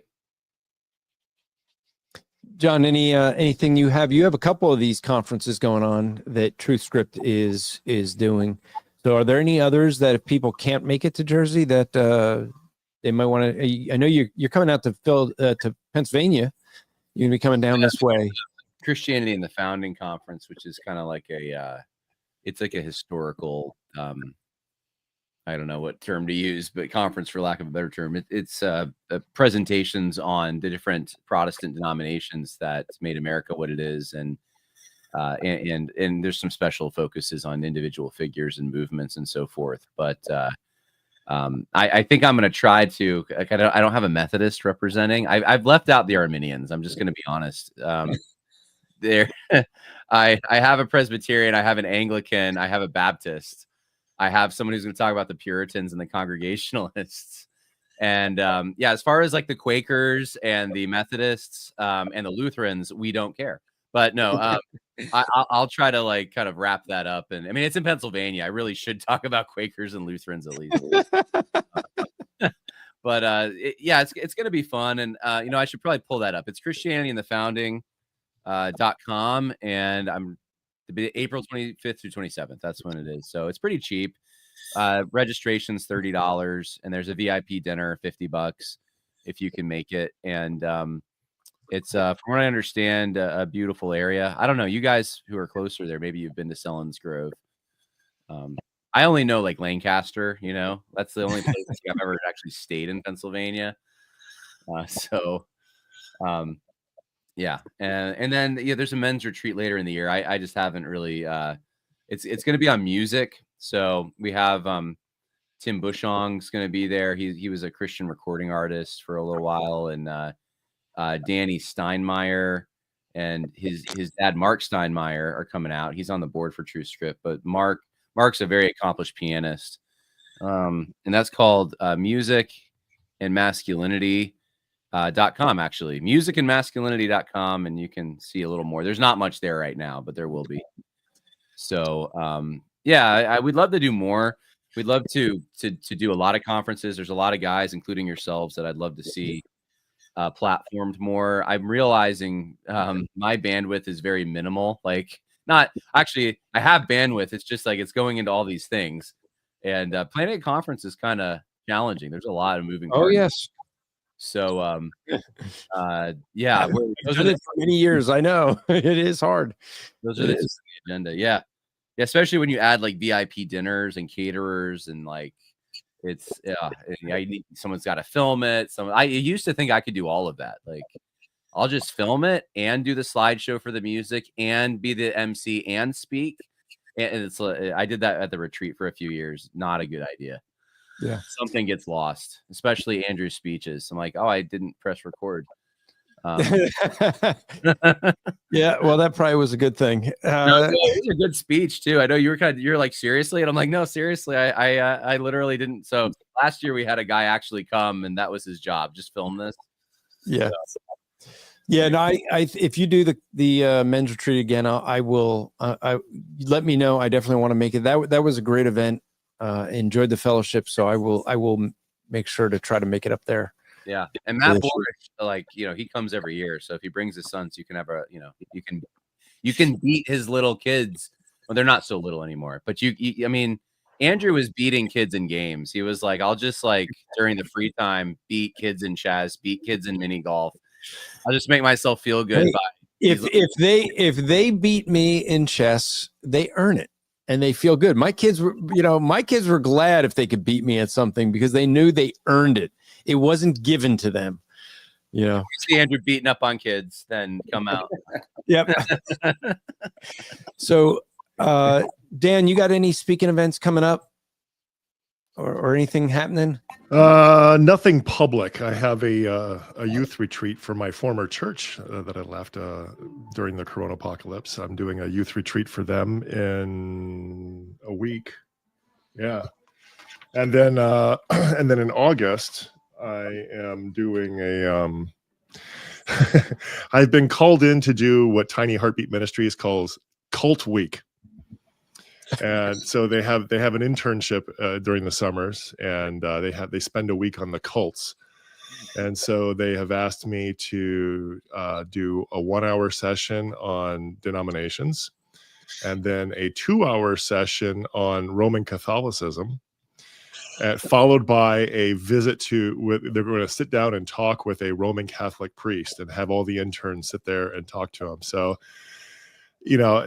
this is just God again kicking me way out of my comfort zone. Well, I'm glad that they admit that Roman Catholicism is a cult. Yeah, but the Catholics hate that. It's like, does the priest know he's going to be at Cult Week? I don't know what he knows. So I've got until August to prepare something for that. He's like the Megalodon of Shark Week, walking in, doesn't even know it. Yeah. Well, so I'll have to send you, if you want, a bunch of copies of my book, What Do They Believe, that you can have there on hand. Yeah, for folks.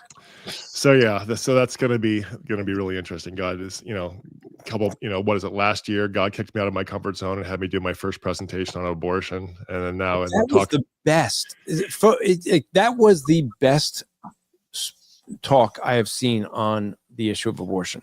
The way you had done that was outstanding. Thank you. But yeah, I don't enjoy it when God want does a good talk.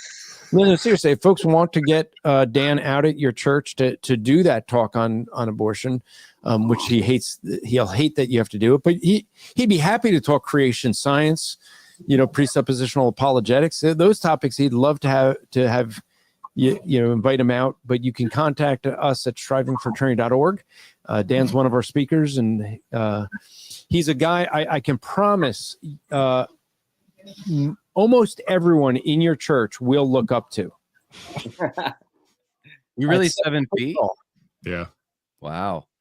When I roll out of bed in the morning, I'm 7 feet tall, but it's all downhill after that. You have a nice website. Yeah, I'm looking at it. Thank you. I've been building websites professionally since 1995. That's when I built my first website. Interesting expressions. Yeah. And who is it that you stuffed on the basketball court? That I didn't stuff him, but I blocked his dunks. That was Shaquille O'Neal. Let's go. That story is on my personal website, the.creft.net. So there's a section called Halftime where I keep my journals, and you have to forgive the design of the website. I haven't touched it in probably 30 years. You have a Wikipedia page? Let me see. I have a Wikipedia page? No, I don't. No? I don't think so. I'm well, nobody. You do now. No, I'm just kidding. No, don't do that. I've had more than my share of 15 minutes of fame on the interwebs and all that. So according to Google, you are a public figure. Oh boy. Yeah.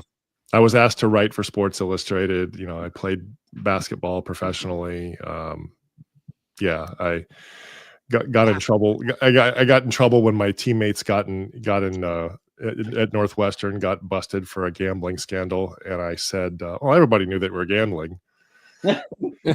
And then so the Chicago, I think it was the Chicago Sun-Times or the Tribune, are like, "Oh, well, even the AD and the coaches and everybody knew that they were gambling. Dan Kraft said so." And I'm just, that's not what I said. Everybody, everybody in the locker room knew that they were gambling, right? So yeah, I have been in the press more than I care to admit. You just Google my name, and I'm just all over the place. I mean, I'm doing it now. This is talking about Amazon, my experiences at Amazon with the New York Times, and Where do you live, Dan? I live in the People's Republic of Washingtonistan. I was born in Washington. Yeah, I've been trying to move to actual America for about 4.5 years now, but God just hasn't given me the green light to go yet. So, well, at least you're not as bad as Jeff. I mean, he went from one communist country to another. Yeah.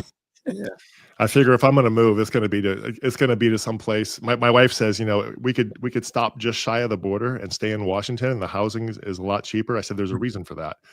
I said, when you're running a marathon, you don't stop 100 yards from the finish line and say, "Okay, I'm good." Yeah. You get across the line. I'm not looking to move and stay in the People's Republic of Washingtonistan. Not interested. I want to get to actual America. I want to cross the line. Idaho. You're shooting for Idaho. Well, that's primarily because we have my in-laws are in Vancouver, BC, and we want to stay somewhat close to them because they're rather advanced in age. So, and plus my son is now actually graduating from New St. Andrews College there in Moscow. Okay. Nice. And so Greater Idaho has a chance. Was that Greater Idaho movement? Oh, probably not. Yeah. The leftists out here wouldn't stand for that. Yeah. They break out their paper straws and try to stab us all to death. Yeah, I mean, it is something where, when I moved from New Jersey to Pennsylvania, and I called up the sheriff's department and I asked them, just being from New Jersey, I'm like, what do I need to do to transfer my weapons? Do I need to get permits in Pennsylvania? And he literally said, "Yeah, welcome to America. Just bring your guns over the line." I was like, okay. So I had some my son went out to celebrate a friend's birthday party. He just moved out to Pennsylvania, and apparently they were at an outdoor gun range, and they got themselves into a bit of trouble with the park ranger who was on a power trip because this guy, all the guys at the range, including a couple former military guys, they got there and they were shooting in front of the benches, because behind the benches were sloped and they were all iced over. So there's nothing safer. Nothing says safety quite like shooting, rifles on an icy surface, right? Yeah. So they stood in front of the benches, and plus they had those incredibly evil child-killing 30-round magazines in their rifles because they're shooting ARs. And the ranger came out there and read him the riot act and gave my buddy a ticket basically a fine for shooting in front of the benches, despite the fact that it was way safer, and not limiting themselves to 6 rounds or whatever it was. So it was just, I was like, man, I thought Pennsylvania still had some sense of freedom. I mean, as long as you stay away from Philadelphia, I thought it was free. But man, it was somewhat. Yeah, I did get in trouble somewhat. Well, not really, but there was some flack when we were in New Jersey shooting 30-round magazines, fully automatic. But the captain said we could. We got word on the range we could go full auto in our M16s, and so we did it. But I heard there was flack given to the captain for allowing us to do that. Hey, we got to train. You got to train for what you really have. Well, there's a gun range just over the hill from where I live, probably about 5 miles away from here. And it's really weird because it's a gun range nestled in the middle of a big, like, it's in a valley, and it's surrounded by residential neighborhoods.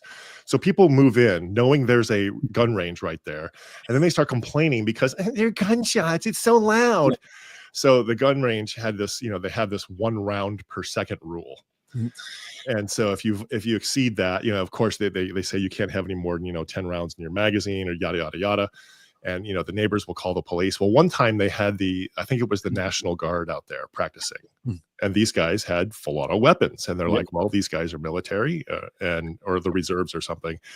And so they let them go. They let them do what they needed to do. And of course, the phone lines just lit up, and the neighbors were calling the police. Hey, gunshots! And ma'am, you live next to a gun range. What do you expect? I mean, well, this was Fort Dix in New Jersey, and people were calling, complaining because they heard full auto with there's probably like 36 of us, all of us, just unleashing full auto. It's just yeah. Are you aware of what the job of the military is? They're responsible for 2 things. They kill people and they break stuff. Right now, they're just breaking stuff. Yes. Yeah. Yeah, one of the few times I enjoyed was I used to shoot the 50 cal, and there was one time where some of the trucks got backed up, and we literally, Sergeant had said, we got trucks were waiting for the trucks. Me and the other guys had our 50 cals out, and they were like, you guys got nothing to do for a couple hours till the trucks get here. Have fun.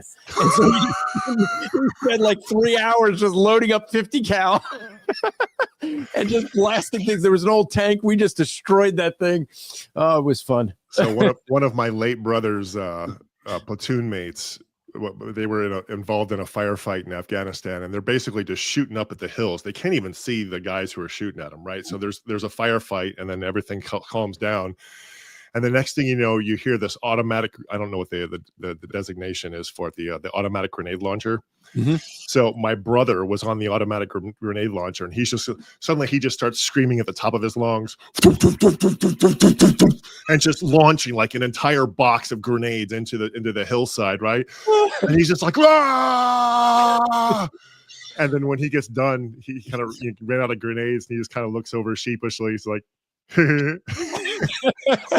like, man, that looks like, I mean, aside from people shooting at you, I mean, that looks like it was so much fun.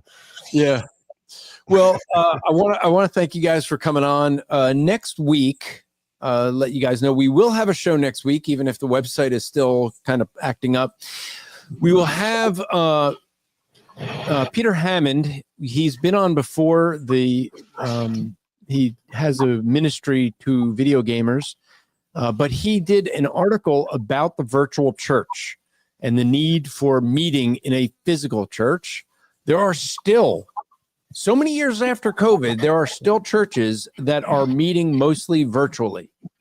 And so we're going to have that discussion next week. On the 27th, we will not have a show. I will be out. My son is coming to town. Because we have a family wedding, and he and I are going to be in New York City. We got some plans there, so there'll be no show on the 27th. But next week, we plan to be discussing whether people should worship virtually or in person. And so until then, I want to thank the guys that came in to be checking out John's podcast, Conversations That Matter. It's an excellent podcast. You will get a lot there. You'll also get some of the Churchman podcast, which he does. He sometimes puts that on his Conversations That Matter. Sometimes you get him having some folks explain their articles on TruthScript. So go and follow that. If you want to have Dan Kraft come to your church speaking on issues of creation science, presuppositional apologetics, if you really want to challenge him, have him do his talk on abortion, you won't regret that. Contact us at strivingforeternity.org and contact Jeff, especially if you want to come to the Truth Conference and be involved in the work that we've been talking about that he is trying to do with the Truth Council. It will be helpful especially if you're a pastor, to be involved in that. And so until next week, remember to strive to make today an eternal day for the glory of God, and we'll see you next time.